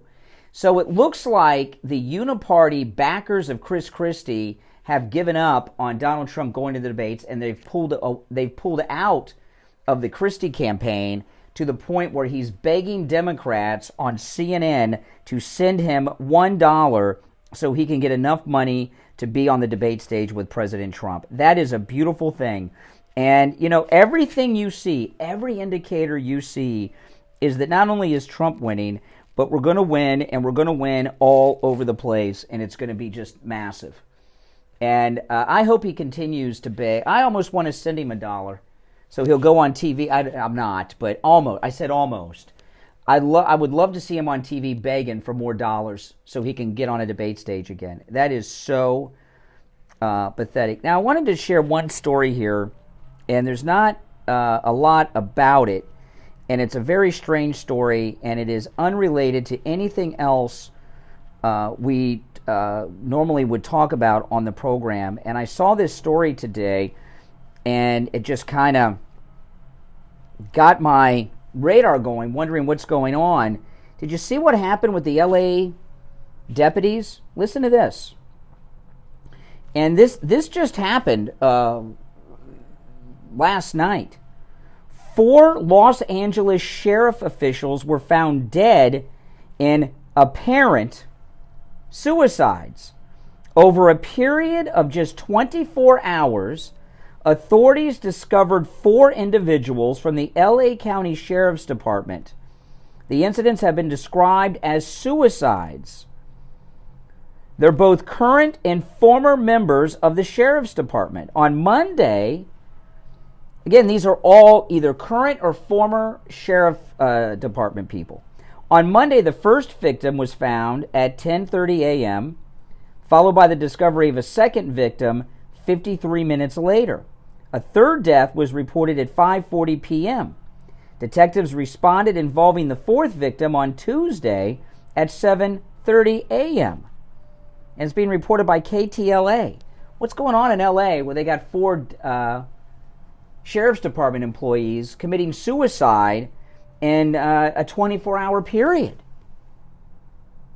I thought that was so strange. And that some of them are retired, 2 are retired, the others are current, and they all committed suicide.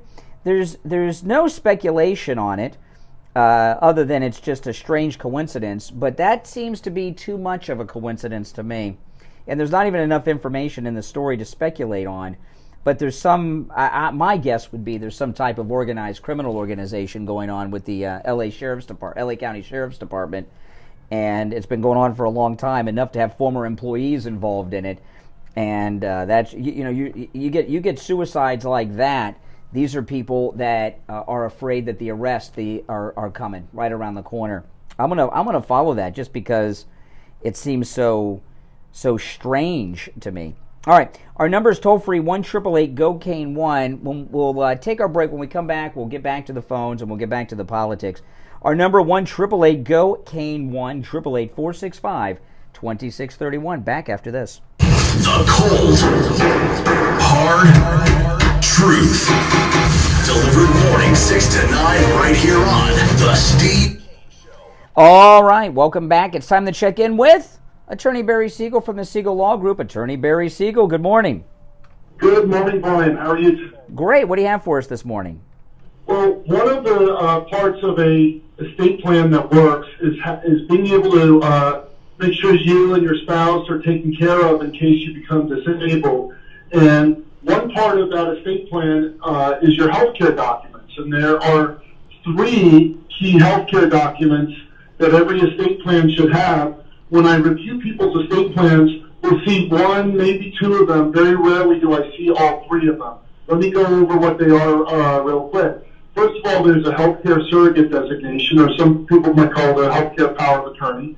And simply that's where you're naming an agent or a surrogate to step into your shoes to make your healthcare decisions for you if you are unable to make those decisions yourself because you don't have the capacity to do so yourself.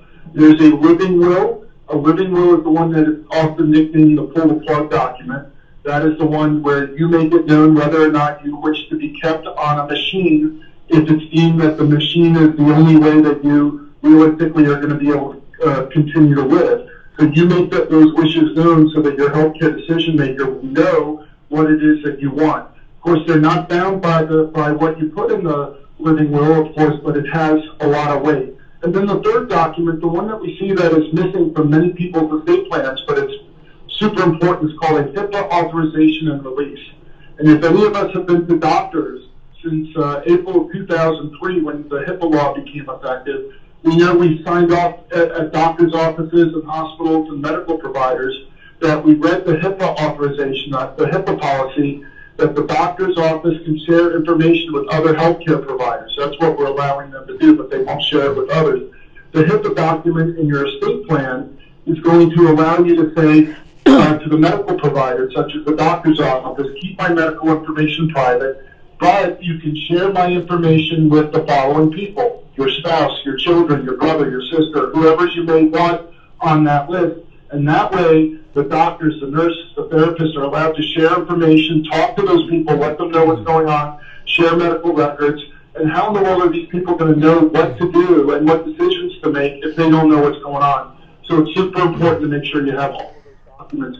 And you know, a lot of times people, you don't tell everyone in your family everything that's going on with you health-wise, so they'll make decisions without having some background information, and that can be deadly. You know, I'll tell you another thing. I bet you encounter this a lot, Barry. Maybe not, but maybe it's just the people I know.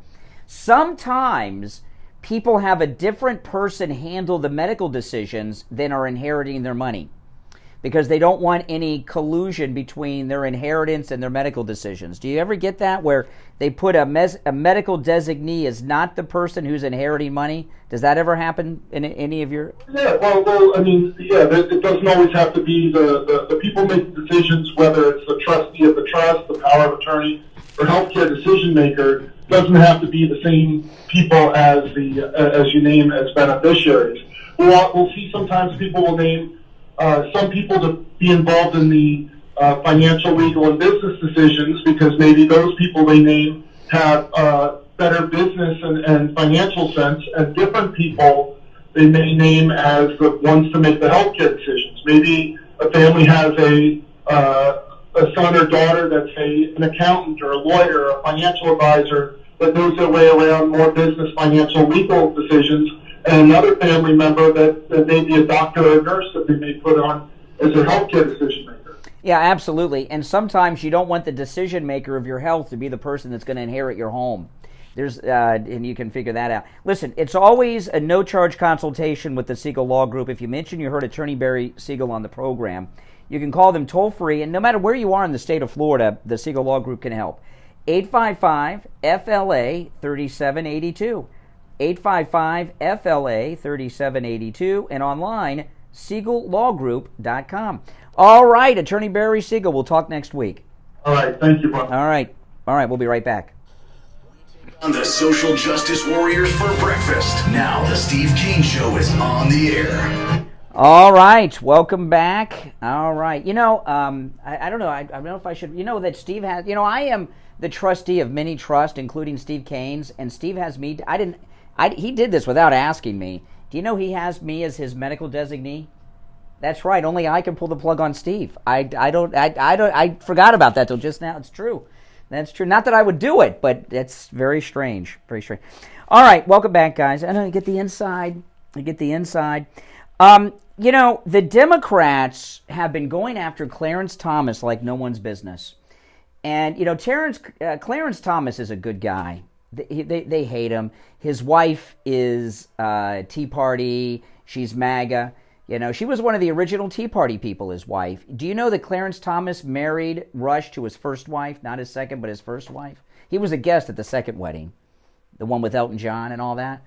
And they hate Clarence Thomas. In fact, I remember when Clarence Thomas got nominated, he was replacing Thurgood Marshall. And if I remember correctly, I could be wrong about this, but if I remember correctly, Thurgood Marshall's claim to fame was that he was the attorney in the Brown versus Board of Education case. Does that ring a bell to you guys? I think he was. And he made his way to the Supreme Court, and obviously he was a Democrat. And I'm assuming he was an NAACP attorney when he was doing the Brown versus Board of Education case. Pretty sure that's what he did. And when George H.W. Bush announced Clarence Thomas, they had a fit because they thought that was a Democrat seat. They thought that was a Democrat seat. It wasn't enough that he was... And H.W. Bush appointed a black man, but that wasn't good enough. And they still say that he's not even really black because he's a Republican. And the reason they've been so hard after Clarence Thomas is they want Biden to get a Supreme Court pick. This Supreme Court has been... This Trump Supreme Court... They overturned Roe v. Wade, as we were talking earlier, and they also ended affirmative action with college admissions, which was a big thing. And they want Biden to get a Supreme Court pick in the worst way. They know Trump's coming back. It's going to be a long time before they get another one. And Clarence Thomas, I haven't heard him say this, but a lot of people believe that he's waiting to retire till there's a Republican president again. And Biden will appoint someone who's radically liberal. I would bet you, this is not a joke, I would bet you that Biden would appoint a transgender Hispanic person, like a transgender Latin X or whatever those words are, those terms are. And that's why they're going so hardcore after Clarence Thomas. And they're bringing up just bizarre things. Well, they have been talking quite some time in the Senate, which the Democrats control, about bringing charges against him, investigations. They want him impeached. You know, you can impeach judges. It's not something that happens commonly, but judges have been impeached and removed from the bench. It has happened. Well, the Democrats in the Senate were about to make a move against Clarence Thomas, and the Republicans did something that was really interesting that stopped them cold in their tracks. Did you guys hear about this? Probably not. Listen to this. This happened yesterday, by the way. So much going on in the news, but this wasn't covered, and you'll understand why in a moment. Yesterday, the Senate Judiciary Committee brought a hearing on proposed subpoenas related to an ethics investigation of Supreme Court Justice Clarence Thomas. Rapidly, the Democrats ended the call for the subpoenas and the investigation. The move to withdraw the investigations and subpoenas into Clarence Thomas came after Republicans brought up other subpoena suggestions of their own, including George and Alex Soros. So the Republicans were going to subpoena George and Alex Soros and question them. According to the Daily Caller, Democrats who have been pursuing an investigation against Clarence Thomas, and they got a lot about this billionaire relationship, they dropped it like that. And that tells you everything you need to know about, the Sun has taken over. Last week, Elon Musk said that George Soros is pretty much out of it right now. He's just out of it. And Alex Soros is running everything. And Alex Soros has been to the White House since Biden's been president more than a dozen times. So he's running the show now, and they panicked over the idea of George and Alex Soros having to testify in front of a Senate committee, which tells you everything you need to know. And that's why I want to go back to something that is very important. I was very disturbed. I was watching Newsmax yesterday. Newsmax has this new thing called Newsmax 2. So they have two Newsmax channels now. And I was watching Newsmax 2, and I didn't catch the guy's name. And I recognize his face, but I don't know his name. but he did this impassioned 30-minute case for Vivek Ramaswamy. And I've been hearing a lot of Republicans, MAGA Republicans, talking about Vivek Ramaswamy a lot lately. And I did a podcast on this last night. I want to talk about this because it's a very important thing. Okay? Now, you remember it came out a few months ago that Vivek Ramaswamy's graduate school education was paid for by George Soros' brother. And I had a piece of audio of Vivek Ramaswamy actually talking about it. He made a video that he posted to social media in a car, driving in a car. He was a passenger, and he talked about his Soros connection. And I played that audio on the air at the time. This was a few months ago. And then, after the debate, I went online, the debate the other night, I went online to get that audio. I didn't save the audio. Because, you know, I usually if I play audio on a show, I'll play it once, one show. I don't play it again. I don't save all. Some I save, just in case. But this one I didn't save because it was all over Twitter and it was all over the internet. And the audio I'm talking about is Vivek Ramaswamy detailing in the car George Soros' brother paying for his college education. Well, the day of the debate, I went on Twitter to get that audio, and I couldn't find it. And I did Google search. I went on different search engines, and I eventually found it here and there. It was very difficult to find, and I eventually got the audio, and I got it off of one of my old YouTube videos when I was talking about it. And the Ramaswamy people have suppressed this video. And I've been telling you guys that Vivek Ramaswamy is a Soros agent. And the Soros Foundation, George and Alex Soros, are trying to do with the MAGA movement what they did to our prosecutors around the country. Infiltrate it with Soros people. And he's number one. There's already been stories that have been confirmed that Vivek Ramaswamy had his Wikipedia bio altered and updated, taking out all this Soros stuff. Remember? He hired a guy to do this. And it was well documented. And if you've ever seen those, I don't hear ads for these anymore, but I used to hear a lot of advertisement for people to cleanse the internet of their footprint, like so that when they go out for jobs and things like this, certain things that don't look too good are not on the internet. Well, they can't delete things off the internet. It's too big. So what those companies do is, and I don't know how they do that. I'm not into that stuff. But what they do is they make it so that they're still on the internet because they can't take it off the internet. But they bury it so it comes up like on page 200 or page 500 of Google searches. Okay, who goes back to page 200? Right? How many pages do you ever go back? One, maybe. But that's how they do it. They just bury it. And this audio of Vivek Ramaswamy has been buried. It's still on the internet because, like I said, you can't. Once something's on the internet, it's on the internet. But when I first went to search it, it took me a millisecond, and it was 50 times, 50 different places had it. Now it's a little more effort to get it. And, you know, Vivek Ramaswamy is very popular among young people. I get it. And I see a lot of MAGA people advocating for Vivek Ramaswamy. Vivek Ramaswamy is a Trojan horse. He's very, very dangerous. Okay? And we don't want him anywhere in our MAGA movement. Now, I do think it's quite possible that Trump will bring him in and use him because he's so popular with young people that he could bring a lot of young people to the campaign. I expect that to happen, and I'll live with that. Whatever Trump does, you know, he's our only hope. So I'll go along with whatever Trump does as usual and as always. But Vivek Ramaswamy is a Soros plant, and he's making a lot of success. And when I was watching news, it was very disturbing for me watching Newsmax yesterday advocating for Ramaswamy because the things I'm telling you, they know. They got to know. These are not secrets. Okay? And once Soros makes his way into the MAGA movement, it's done. Done.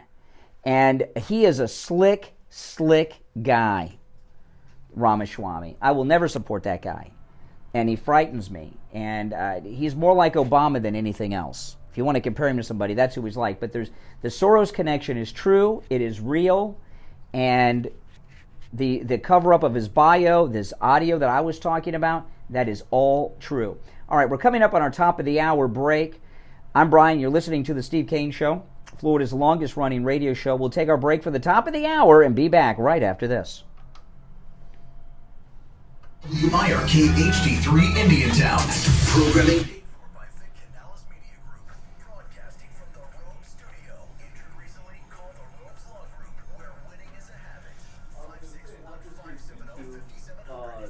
Our shows on the website too.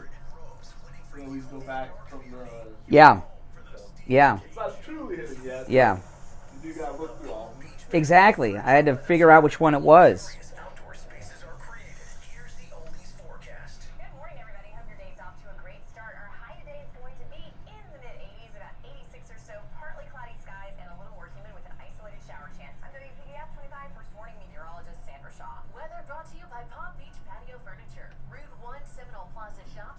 Hey, I'm going to play the audio when we get back. Voted in the best of the best patio store in Palm Beach County.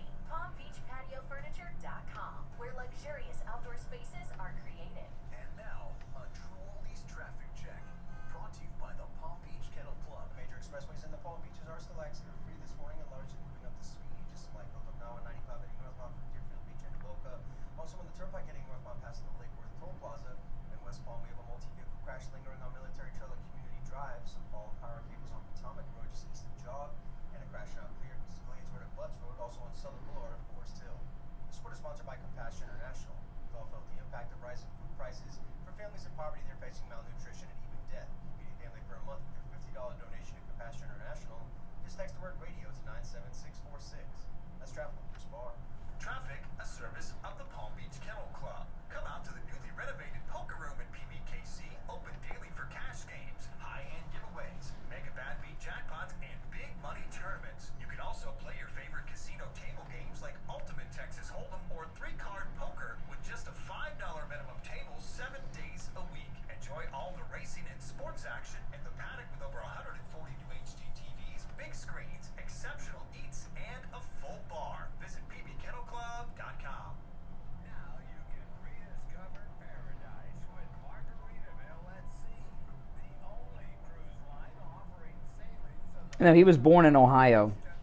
Vivek Ramaswamy was born in Ohio. cheeseburger in paradise at the open air burger bar. Relax your senses at the St. Somewhere Spa, or revitalize the night with live musical performances and refreshing Caribbean breezes. From pickleball to piano bar and everything in between. Come see for yourself why guests are loving the newly refreshed Margaritaville at Sea Paradise. Go to margaritavillatSea.com to learn more and get a great deal on your next Bahamas cruise. Join us for Moments of Scripture, hosted by Jan Coleman every Sunday morning from 6 to 6:30 a.m. We will read the Bible, pray, and offer blessings to all who listen in the name of our Lord and Savior. Moments of Scripture every Sunday at 6 a.m. Here's your True Oldies ABC News update. ABC News Now, I'm Tom Rivers. Close calls between planes at U.S. airports is a sign that the entire aviation industry is under stress. That warning from NTSB Chair Jennifer Hamendi telling a Senate Commerce Subcommittee, It only takes one missed warning to become a tragedy. One incorrect response Oh my to goodness. destroy public confidence in a system that has been built over decades. Other witnesses said staffing and irregular schedules are major problems. The White House says Israel's agreed to pause strikes on northern Gaza for 4 hours each day in order to allow civilians to get to safer areas. But many in the U.S. say that's not enough and continue to call for a ceasefire. Senator Joe Manchin of West Virginia says he will not seek re-election. The Democrats' departure gives Republicans a chance to win back his Senate seat. Manchin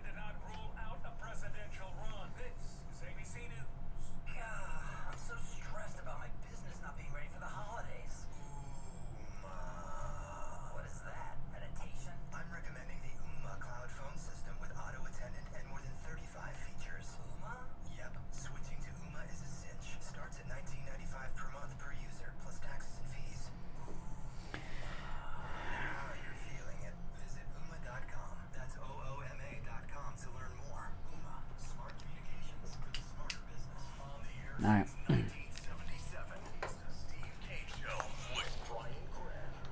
All right, welcome back. Okay, I'm just going to play quickly before I move on. I should have played before the top, and I didn't think to, but I want to play the audio that I was telling you about that's been suppressed.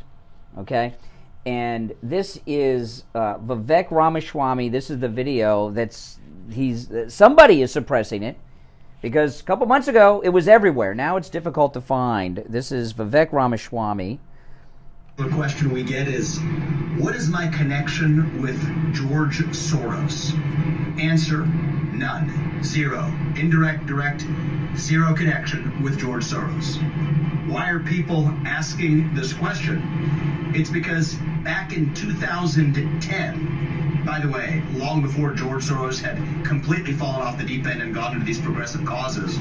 By the way, I mean, this shows he's either stupid, Ramaswamy, or just lying.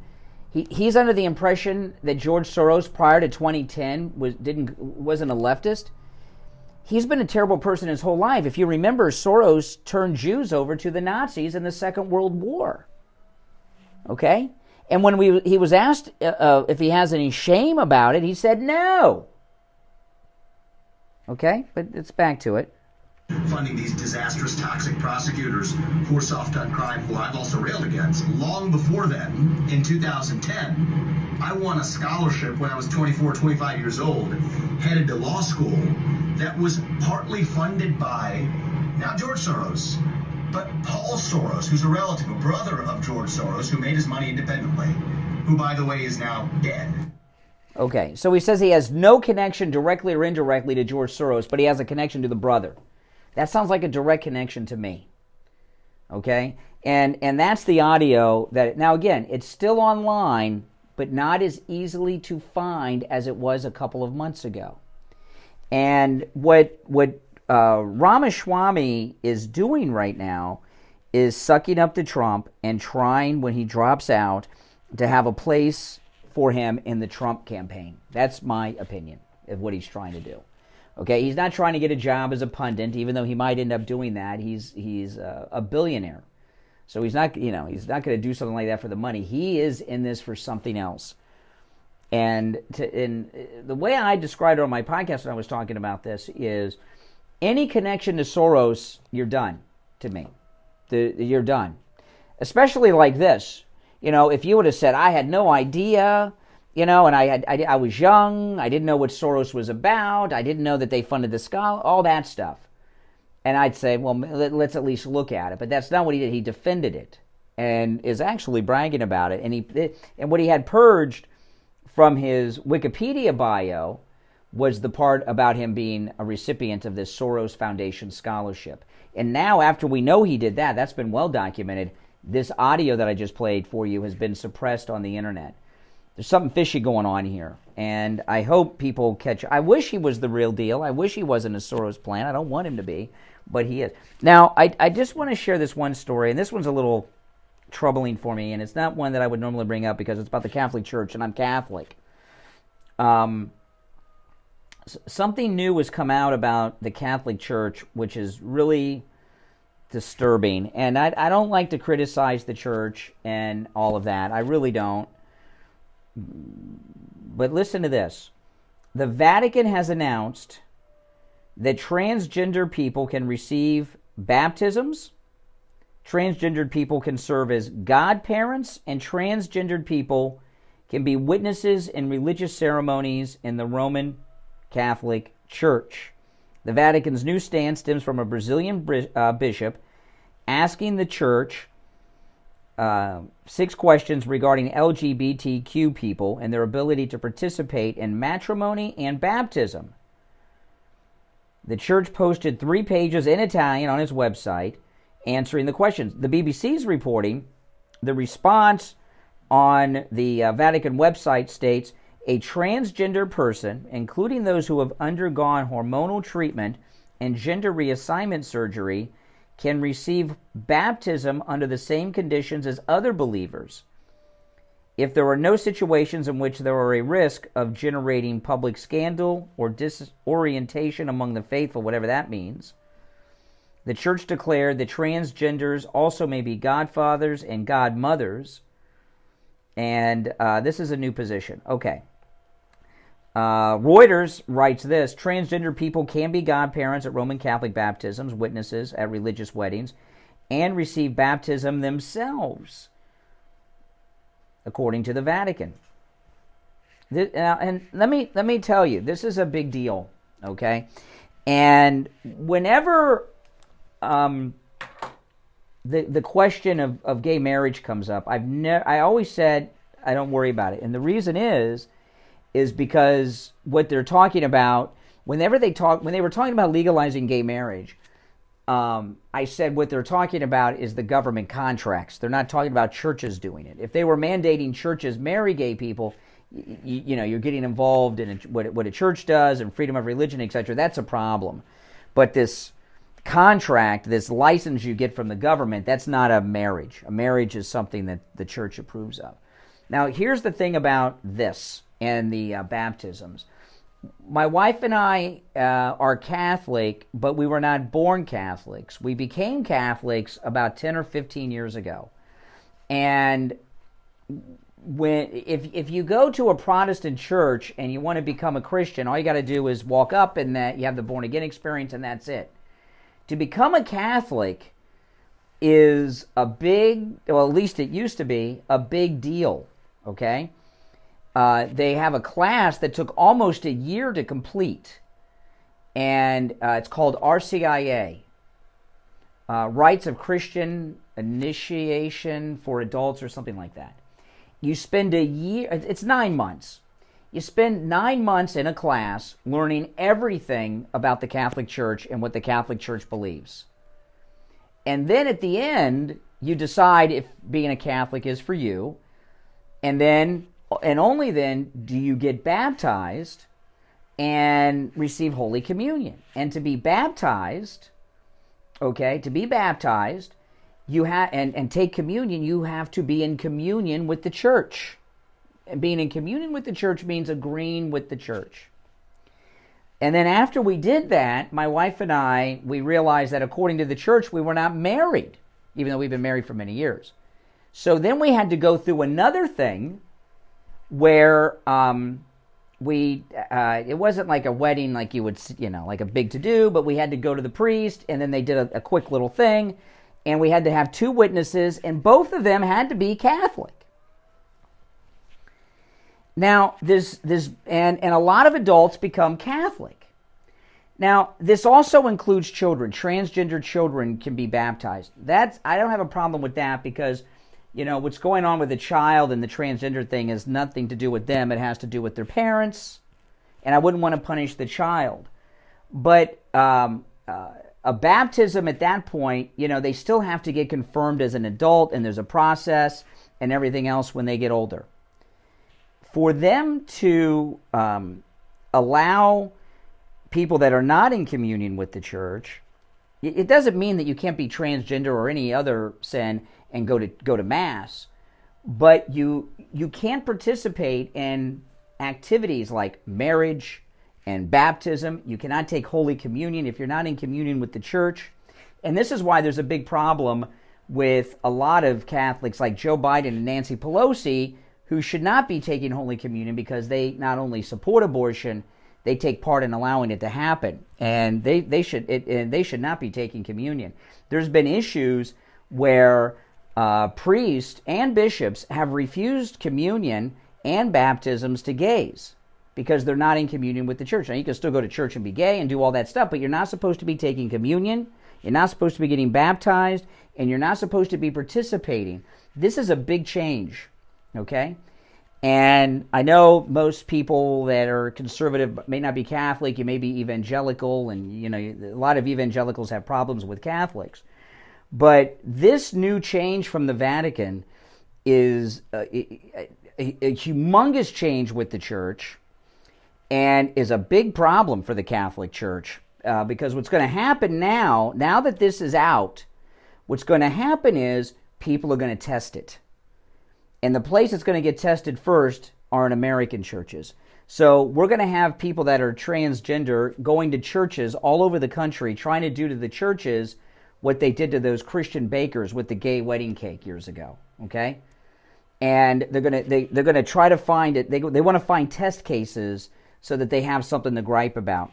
And there are going to be a lot of priests who refuse to baptize and allow transgenders to participate in things. And this is the beginning of a big problem in the church in this country. And whatever affects the Catholic Church will affect the other churches as well. You know, most churches in this country, the denominations, most denominations of Protestant churches in this country have two wings of it: the Methodist, the Baptist, all of them.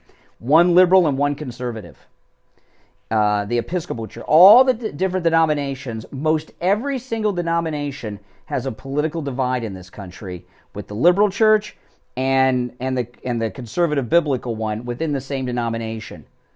Lutherans, whatever one you want to come up with, you'll find that division.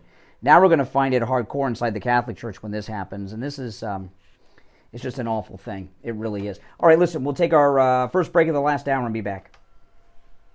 Sit on the sidelines. Get in on the action. Call the Steve Kane Show live on air now. 888-GO-K1. This is the Steve Kane Show with Brian Craig.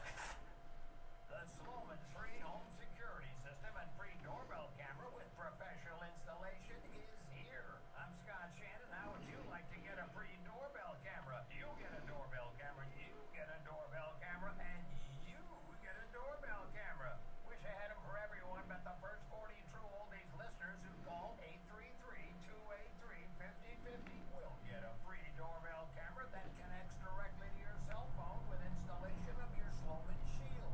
Yeah, you can see your home right there in the palm of your hands. But that's not all. Sloman's is going to give you a free customized home security system and professional installation when you use their low-cost central station monitoring. So you're going to get an LED touchscreen pad, the motion detector, 10 contacts, backup battery, and service plan. Plus, if you're one of the first 40 Mike, which mic, which pod is that mic? I forgot. Is it this one? I'm assuming it's this one. Yeah, it should be the next one. That one there? Yeah, yes. Okay. Yes. I'll tell you this one first. That should remind me of the come off the door. Oh, yeah.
To schedule your consultation today. Back to the Steve Kane Show with Brian Craig. Listen in the Palm Beaches on 95.9 FM, the Treasure Coast on 106.9 FM. Hear us in Boca on 95.3 FM, Fort Lauderdale on 96.9 FM, and anywhere in the world at TrueOldiesFLA.com. All right, welcome back. You know, if you're looking for something to do this weekend, check out the Dower Museum of Classic Cars in Sunrise. You know, the thing, I was there on Monday. It just blew my mind. I'm going back. There's so many cars there, and it's beautiful. You know, I've been to car shows a few times. I've never seen anything like at the Dower Museum, and I'll tell you why that is. Everything at the Dower Museum of Classic Cars is showroom new. These are like the cars looked in the showroom when they were sitting on the floor to be sold originally. When you go to car shows, you're for the most part, because I've been to several car shows with some classic cars and things, those cars get driven around all the time by the people at the car show. That's how they got to the car show, right? These cars are showroom new. I've never seen these cars in this kind of condition. It just is absolutely amazing. Now, they're not open on Sunday, but they are open on Saturdays. They're open Monday through Saturday until 3, and you will love it. Located on Hiatus Road, south of Commercial, okay, on the west side of Hiatus. You can find them online at dowercars.com, D-A-U-E-R is how you spell Dower, dowercars.com, or call 954-748-6271. And for your Christmas parties, holiday parties, New Year's parties, or any corporate events or family events or anything you're doing, they're set up for all those events there too. If you do your event, your holiday party, your New Year's party, your Christmas event, your family event at the Dower Museum of Classic Cars, it will be an event that everyone will remember for the rest of their lives. I promise you. So again, you can give them a call, 954-748-6271. Make sure you tell them you heard about them on True Oldies, and also dowercars.com. All right, 1-888-GO-CANE-1 is our number. You're on the air. What's your name? Where are you calling from? Yes, Terry from Florida. Yeah, you're on the air. What's your... Yeah. Yes, my name's Terry. Mm-hmm. Yeah, you're the Antichrist. You're the Antichrist guy? No, I'm not an Antichrist guy. Yeah, that's right. Yeah. That situation that you were just discussing, in probably Pentecostal churches and holiness churches, they have people that, you know, are homosexuals or whatever, and they're in the church, and some of them they call the ministry.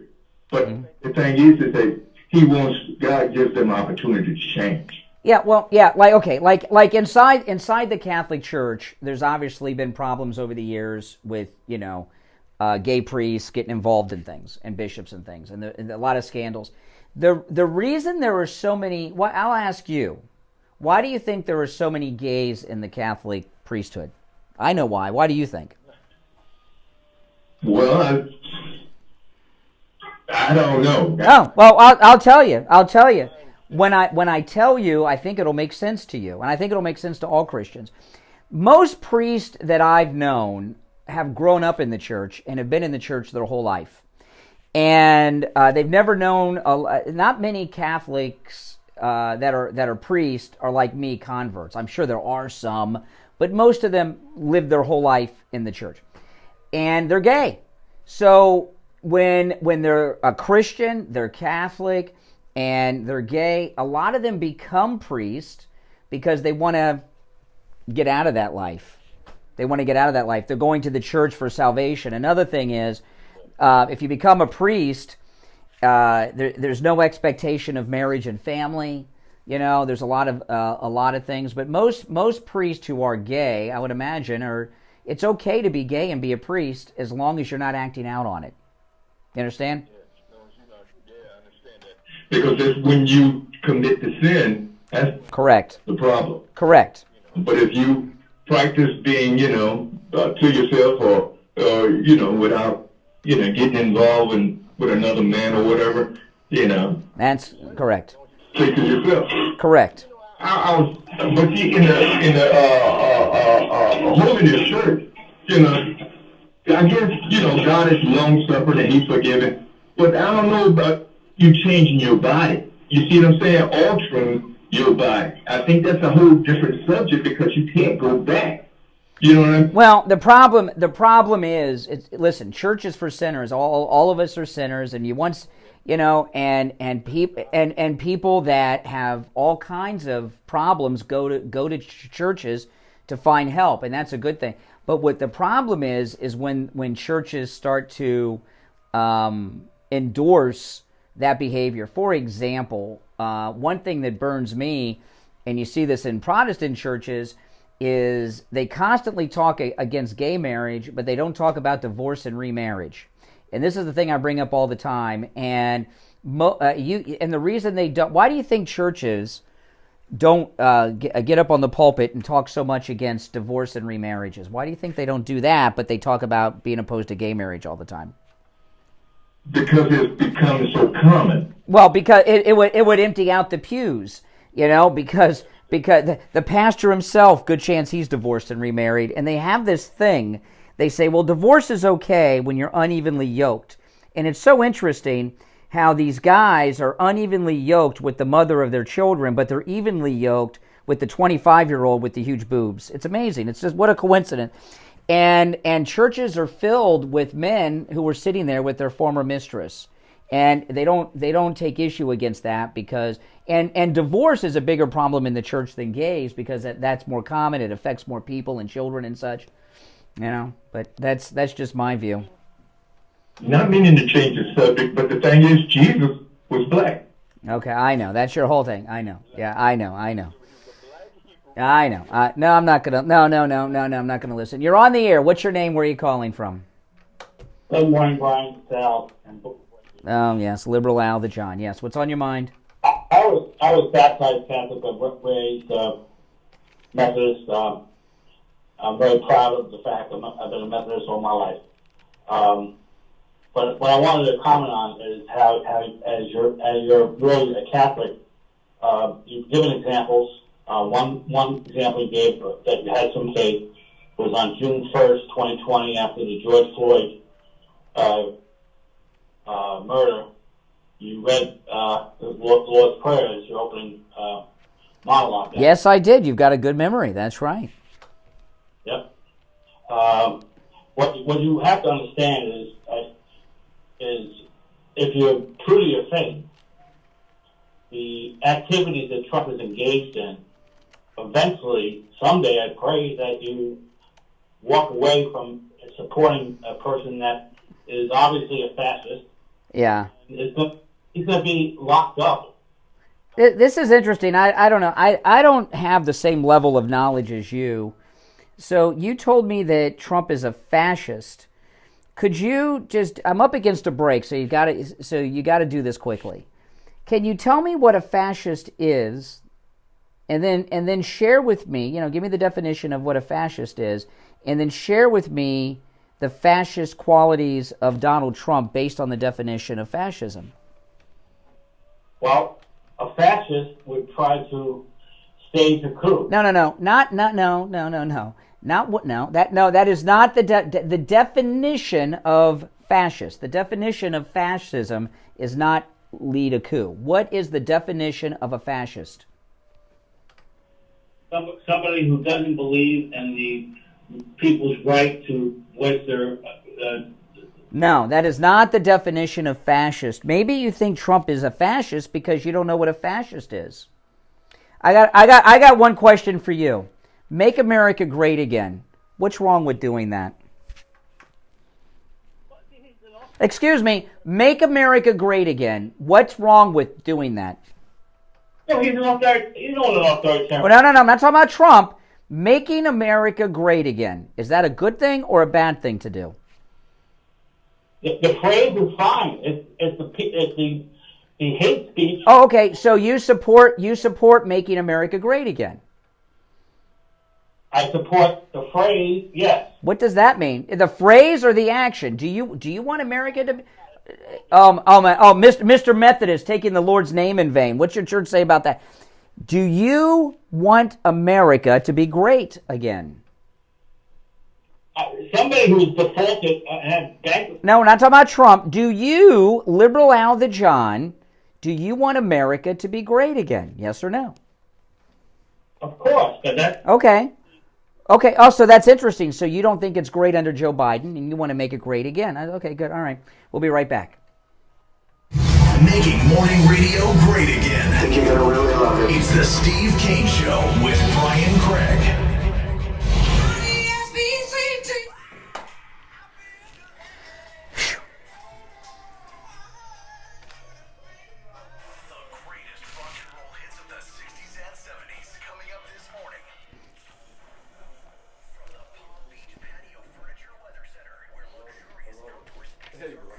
Oh, hey, thought you forgot about us. No. I'm here. How you been, man? Good. How you doing? You're all dressed up today. I gotta work. Got a big meeting Once in a while. on Friday. Here, we're gonna change the subject a little bit today, so I thought you might. Oh, well, let me look real quick. Yeah. Did you have a camera? Job or something? Would you want me to record you guys? Yeah. Only if you want to. I can. We'll just go. Make it easy on ourselves today. Okay. You change them out before we get on. Let me know. And now, a True Oldies traffic check, brought to you by the Palm Beach Kettle.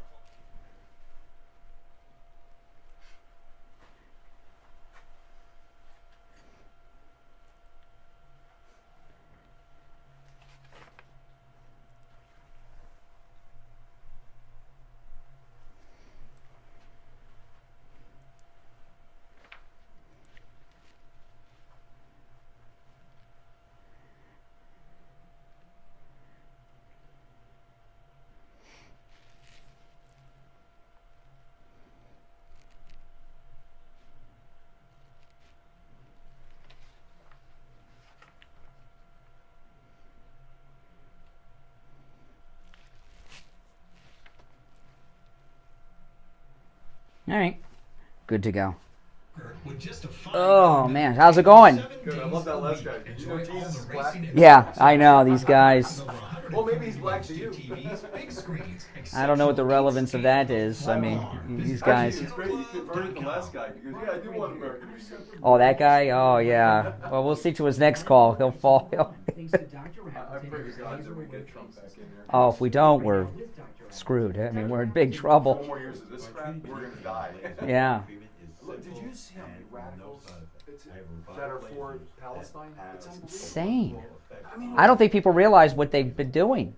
I don't think people realize these people aren't paying for their education either. No, they're all on foreign, you know, and They let all these people in. yeah. They go, oh, what happened? Yeah. Like Michigan and Wisconsin, how it's all Democrat. I'd like to know what they study, what they major in. Probably history.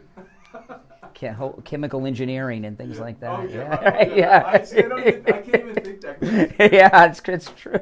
You know, it's funny because me and my wife are of the opinion that if Trump doesn't get back in, we're just totally in a situation where it's just going to get worse and worse. Yeah. You know? Yeah. I didn't know that about Vivek. Now, I got one question. Oh, sure. Are you a financial expert or a financial advisor?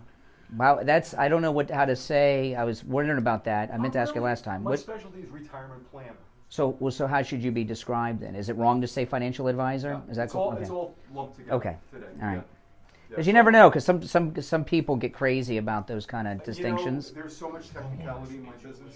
We could talk about all that, but it's like... It's like when I talk to Barry Siegel. There's certain things you got to say in certain ways. It doesn't, because I'm independent, I can say, say whatever you want. Okay. I just want the phone to ring, man. That's right. Well, that's my job. I hope I've been doing it. Dude, listen, we've gotten our first client already who sold. You know, Awesome. Hey, listen, if I can break even, honestly, I'm 100%. That's great. And then eventually it'll start rolling and rolling and rolling. Then they tell their friends. Exactly. And we've been doing the other radio shows, you know, for 10 years. Oh, yeah. And it's working. That's great. Yeah. I'm trying to get my daughter involved, so the more she gets involved.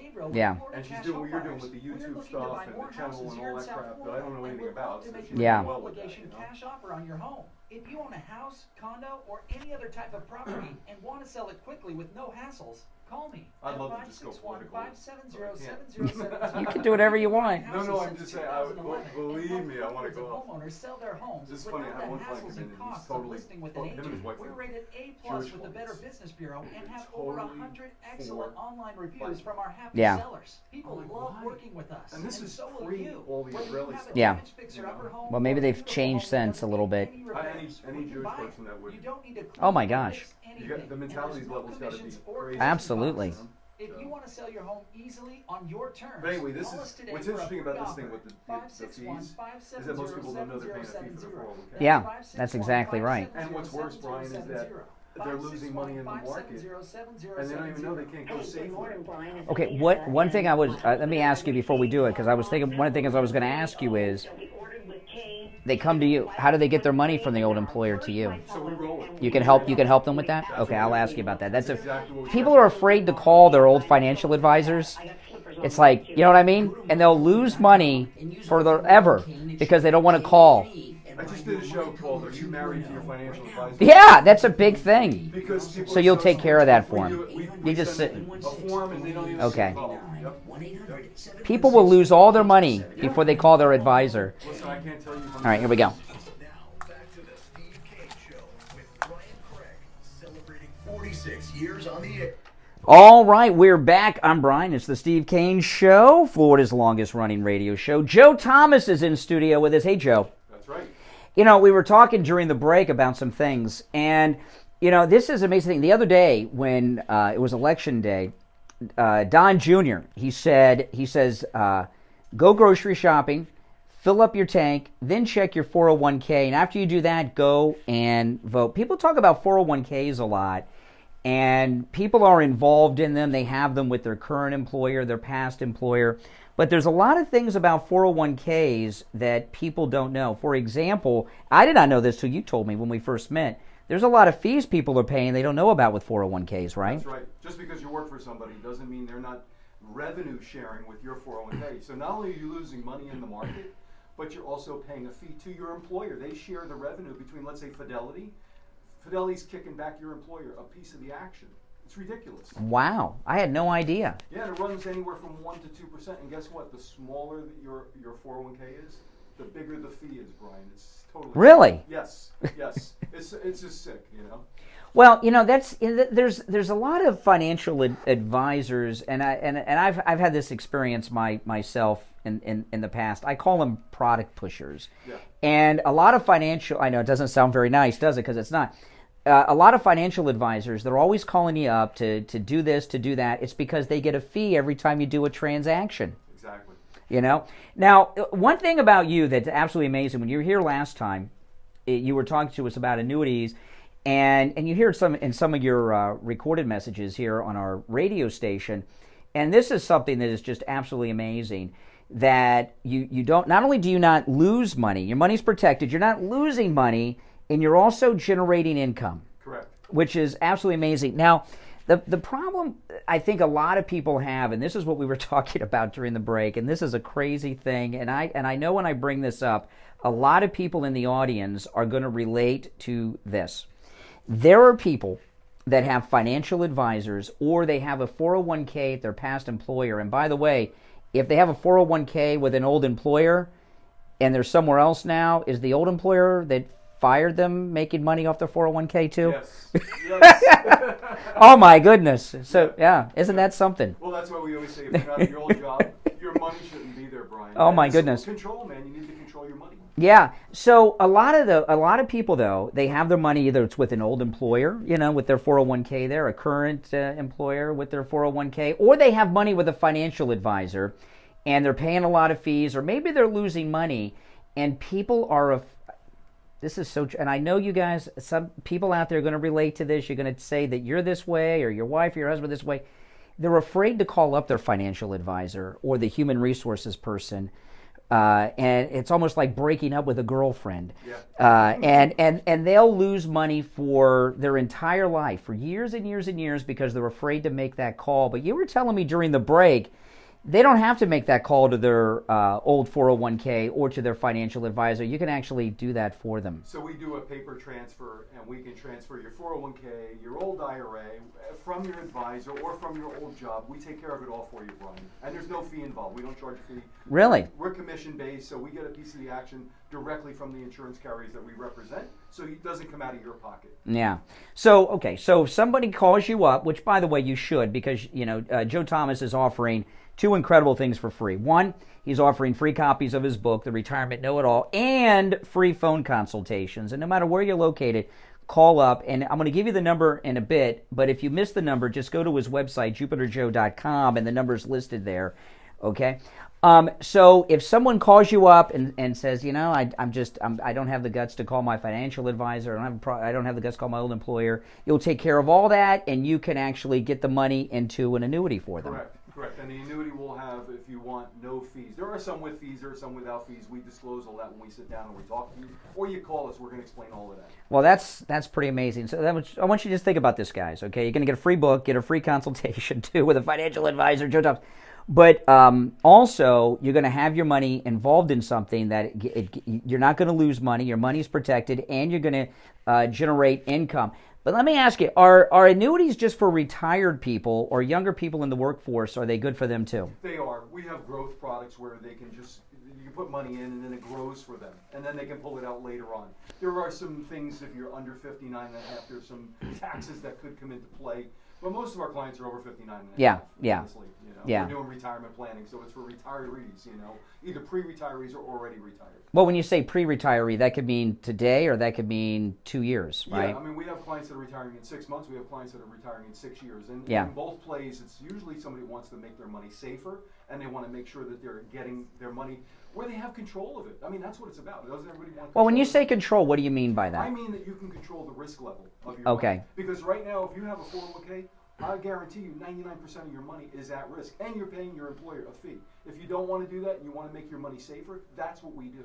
You know, me, I work very hard for my money, and one thing, I don't gamble, and to me, stock market's a lot of gamble. I want my money somewhere where it's safe, where it's protected. I don't have to worry about losing my hard-earned money. And when you're retired, you're no longer in the workforce, chances are you're not making new money. So that money you've saved up is important. Well, listen, I'm going to give you the number. And again, if you missed Joe Thomas's number, go to his website, jupiterjoe.com. Here's the number, 561-743-0999. Oh, by the way, thanks for sponsoring the Christmas music on our station. I love Christmas music. 561-743-0999. That's 561-743-0999. Give them a call. Take advantage of that free phone consultation with financial advisor Joe Thomas. Hey, Joe, thanks for stopping by. We'll see you next time. Thank you so much, Brian. All right, take care. All right, do you need all this stuff? No, that's good. for me. That's good. You're good, man. He gave me some stuff. All right, take care. Give him a call. All right, if you're on hold, hang in there. Our number, 1-888-GO-CANE-1, 888-465-2631. I just want to say I brought up a lot of stuff today. However, Fridays is open phones. We call it Open MAGA Mike Friday. Any and everything on your mind is fair game on Friday's show. You're not limited to the topics that I've brought up. Although I hope after 2 hours and 42 minutes on the air, you find some of them interesting enough to comment on. All right, let's go back to our phones. You're on the air. What's your name? Where are you calling from? This is Barbara in Baltimore. I listened to the show this morning. I only heard that something about Trump being blackmailed or attempted, to get his children to go to jail and all this. Of course that's what they're doing. Of course that's what they're doing. Civil case. It is a civil case. It's a civil case, not a criminal case. No. Hold, no. Well, don't be so sure about that. If in the course, obviously no one is going to go to jail, but that doesn't mean they don't think. If you're doing a civil case that involves financials, they could find financial crimes and bring charges against people. You're not talking about people who care about the law. The law is the law, so there's not going to be anybody. Really?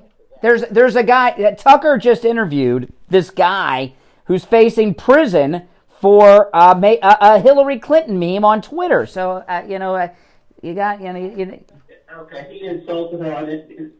He shouldn't have gone to jail. But he's not Donald Trump or the Trump family. I saw that interview. And for Liberal Al, he has really crossed a new threshold because even the hillbillies in the mountains in the Ozarks and the drug dealers and the hood rats understand that Joe Biden and the Democrats are taking this country down the wrong path. So that just confirms how dumb he is. Yeah, I know. We call him Liberal Al the John. You know how he got the name John? I can't even understand what he's saying most of the time. It's so he through the course of a conversation I had with him on the air, he confessed that he had had sex with a prostitute in Costa Rica. And then he says, but he didn't pay for the prostitute, his brother-in-law did. And I said, well, does your sister know that her husband hires prostitutes? It didn't go too well. So, I mean, if you know, I have sisters. If I found out that my sister's husbands were hiring prostitutes, believe me, I would be calling my sister. Wouldn't you? Your sister. But not John. Not Liberal Al the John. Yeah, Liberal Al the John. He didn't do that. He's smart because fascism is really a massive. You know, you say that. He's not very smart. Government and power. Well, let me ask you this, okay? Liberal Al the John is the oldest chronic caller to this program, okay? He's been calling this program since before I was a part of it. And I've known him for like 30 years. Do you know what he has not had in the 30 years that I've been talking to him on this program? You know what he hasn't had? He hasn't had a revelation about this. No, he hasn't had a job. So he has gone through his entire life without working. How does someone that's completely dumb manage that? Absolutely. Well, let me tell you, because he's on government assistance. He's on government assistance. That's who the Democrats are. That's what they are. They're the Section 8 people, the people who have. You think he has disability for mental illness? You might be onto something. Hey, Barbara, I think you're onto something. You're probably right about that. Hey, thanks, Barbara, for the call. We got to run. We'll be right back. The cold, hard truth. Delivered morning 6 to 9 right here on The Steve Kane Show. All right, and it's time to check in with William Youngerman from the offices of William Youngerman Incorporated with the final gold and precious metals report of the week. William Youngerman, how are we ending up the week? Ending up the week, well, so far we're down today, and we were up yesterday, gold gaining $8.20, closing out the day at $1,958. Silver gained 9 cents yesterday, closing at $22.61 the ounce, while platinum was down $9 at $859, and palladium continues to fall, down another $60, under $1,000 now at $974. This morning we got gold at right now $1,945 the ounce. That's down $13. Silver down 21 cents at $22.40, $22.40 the ounce. Platinum down $7 at $852, and palladium down another $34 at $940 the ounce. So some buying opportunities in here, and you may want to take advantage of it. What are the best buys today? Everything's on sale, but what do you recommend today? The gold, silver, and platinum markets look very attractive. Yeah, that's great. I think the metals are like the only investment, like it's exciting when they go down because you can go in and buy a whole bunch more. And I think it's a good thing. Listen, William Youngerman opens up at 10, and all the prices are great. So if you're looking to expand your holdings or get into the metals for the first time, this is a great time to do it. And as we approach Christmas season, you will find incredible gifts of gold, silver, platinum for the kids and grandkids. And there are all kinds of metal products that are the perfect budget for your Christmas shopping, too. All right? So give William Youngerman a call, toll-free, 1-800-327-5010, 1-800-327-5010, online at williamyoungerman.com, or stop in if you can at 150 East Palmetto Park Road in Boca on the first floor of the Bank of America building, just east of US 1 Federal Highway on the south side of Palmetto Park Road. All right, William Youngerman, have a great weekend. We'll talk next week. Okay, thank you. Back after this. We take on the social justice warriors for breakfast. Now the Steve Kane Show is on the air. All right, you're on the air. What's your name? Where are you calling from? Yeah, it's Renee Paul. Hey, Renee. Yeah, I'm glad you mentioned the fact that you're a Catholic, because I just come to the knowledge that the Catholic Church signed up and lined up with the Nazis back in World War II, and they wouldn't let it go. Yeah. And I also wanted to let you guys know what MAGA really stands for, which is make Aryans get arrested, or make attorneys get attorneys. Uh-huh. Either one sounds good to me. Or Aryans get assaulted, which is really my favorite. Yeah. Oh, yeah. So I'm curious, it's Friday. What kind of things do you do over the weekend, I wonder? By the way. No, excuse me. I'm curious. The reason I ask what you do over the weekend, since it appears that every day is the weekend for you of the week, it doesn't matter if it's Monday or Sunday, I'm just curious how your weekend differs from your weekdays. Oh, aren't you cute? Oh, man, you are so typical. When was America ever great? When Donald Trump was president? Oh, you want to make him king, right? Remember that? The great MAGA king? I got no problem with that. Yeah, no problem with that. When Donald Trump says make America great again, do you know what I'll tell you. And I'll tell you what he means by that. America's greatest period was after the Second World War, because we dominated the world everywhere. We dominated the world everywhere, not just militarily but economically, and we made great strides in ending Democrat Jim Crow and Democrat segregation. No, they didn't. Yeah, Jim Crow and segregation are over. Just because you live in Harlem, The military was very Jim Crow. They would. No, we ended that. No, you didn't. Really? You don't know what you're talking. The military is segregated today? The military was segregated then. But what you're talking about, right? We ended it after the war. In the 50s. Yes. When do you think segregation ended in the military? It ended during the Korean War. You ever heard of Emmett Till? Yes. Oh, was segregation happening then? Yes. Oh, that wasn't the World War. It didn't end with the Japanese surrender. The Democrats still controlled the country. It took a few years until Eisenhower was president. Yeah, and then the Republicans ended. Still not over. Really? Segregation exists? Where can I go that you can't? Where can I go that you can't? Where can I go that you can't because you're black and I'm white? Where in this country can you? Ahmaud Arbery. What? Trayvon Martin. No, excuse me. Where can I go that you cannot go that is racially segregated today? No, you told me. And what happened to the people that killed him? They're in prison. They barely got it. Excuse me. The people that killed Aubrey are in prison. Barely. They're in prison, though, forever. The district... Excuse me. They're in prison. The system worked. And Trayvon Martin was not killed by a white man, although I think George Zimmerman... Yeah. Name Zimmerman sounds pretty white to me. He's Hispanic. No, he's not. Yes, he is. George Zimmerman is Hispanic. You didn't know that? Spanish name, you idiot. But he's Hispanic. No, he's not. Renee is not an Renee is not an African name. It's not even a man's name. So are you a woman who's white, or are you African American and a man, Renee? You're ignorant. No. George Zimmerman's Hispanic. And by the way, I think he should have been convicted.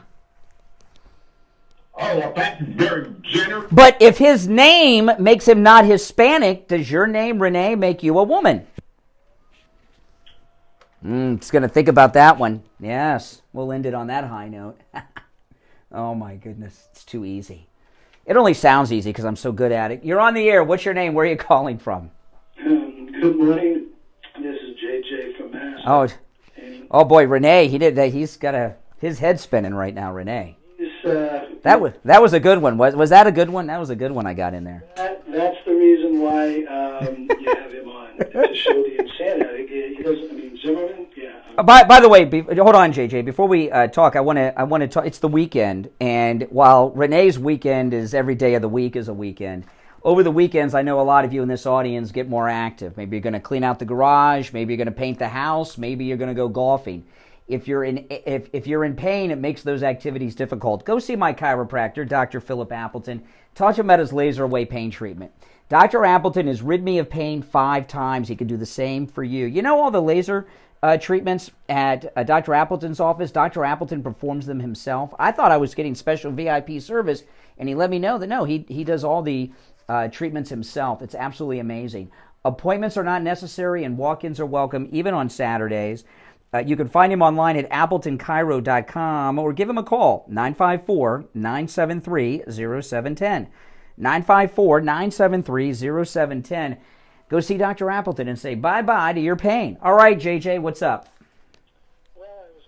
First, I was glad to hear about your dog. I saw the video. My dog survived. Yes.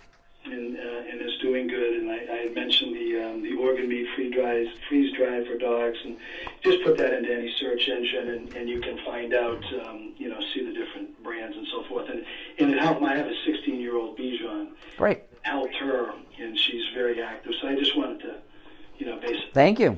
I'm sorry to hear about to me, I'm going to be looking into the Catholic Church. That's really disturbing to me. It is. Are you Catholic? Oh, yeah, I'm Roman Catholic. Yes.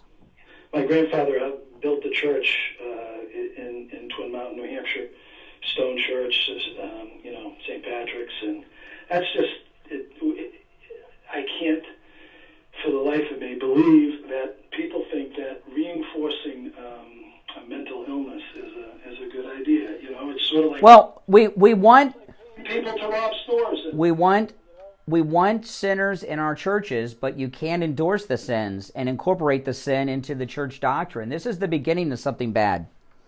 Yeah, my mother used to always say that, I remember early on with just gay and lesbian people, my mother used to look at me and just say, God created us all. God created us all. And, I'm a believer in that. And there's, with the Catholic religion or with Christianity, it's about choice. Islam, the word itself means submit. So it's sort of, you have a choice. And unfortunately, a lot of people get fooled into going down wrong paths. And I would just like to see everybody, it would be nice if we could have, peace on earth would be, Well, I go to luckily, my priests are very conservative. They've had priests for life come in and come to the church and everything else. So, I'm lucky, but a lot of people aren't. All right, JJ, have a great weekend. You too. All right, you're on the air. What's your name? Where are you calling from? Joellen from Fort Lauderdale. Hey, Joellen. Hey, Renee, God, people like that are so scary, I tell you. I say the people that condemn this country, they ought to go live, we'll ship all of them over there to China, North Korea, let them stay over there for a while, and then see how it is. Just visit for a while, yes. Exactly. And I've never been a fan of this Pope. He's, been too liberal. Who I would like to see, who I'd like to see is, are you Catholic? Yeah. Okay, who I would love to see as Pope? Cardinal Dolan out of New York. If he was our Pope, I'd be so excited. Yeah, that would be... Never going to happen. Yeah, of course not. But, it's disturbing. That story, I don't talk about the church too much because I don't feel I should be criticizing the church. But that was just too much. Yeah. Well, they talk about, where I go, they don't talk about gay people. They don't talk about a lot of stuff. But, yeah, but we're not in Boston. We're not in New York. We're not in San Francisco. We're not in Chicago, All right, take care, Joelle. But then again, down the street, you're in Fort Lauderdale. Down the street, you got the Sunshine Gay Catholic Church. The Sunshine Cathedral is in Fort Lauderdale, the gay Catholics. Yeah. Oh, I didn't know that. Yeah. All right, Joellen. We're almost out of time. Appreciate the call. You're on the air. What's your name? Where are you calling from? Hey, Brian, this is Russell Jones from Hampton, South Carolina. How are you doing? All right, Russell, you got 30 seconds. All right, well, you were talking yesterday about Bachelor, about Lindsey Graham and Tim Scott. Yes. I tell you, Grover Cleveland was the last Bachelor president. Buchanan was a Bachelor for life. Grover Cleveland got married to his Yeah, but we've got 2 senators from South Carolina. Both of them have never been married. Tim Scott's the rumors about Lindsey have been around for decades. Yeah, and Tim Scott Tim Scott both what are the chances that both senators at their advanced ages have never been married. It's strange. Yeah, I agree. I'm not arguing with you. I'm just saying you were asking. And okay, you're right. You're right about that. That's correct. His law partner's daughter, which was kind of kinky because his years age difference. Okay. All right. Take care. All right. I got to run, but thanks for the call and the information. Well, listen, that's all the time we have for the week. We'll talk next week. I'm Brian Craig. This is the Steve Kane Show, Florida's longest-running radio show, on the radio since 1977. God bless America. Of course, God bless Donald Trump. And, guys, we'll see you next week bright and early. Take care. WSFS 104.3 HD3. All right, guys, make sure you subscribe and like the video before you go. Oop. All right. Hey, everyone, make sure you like and subscribe before you go, all right? I'll see you later. Heading to the air.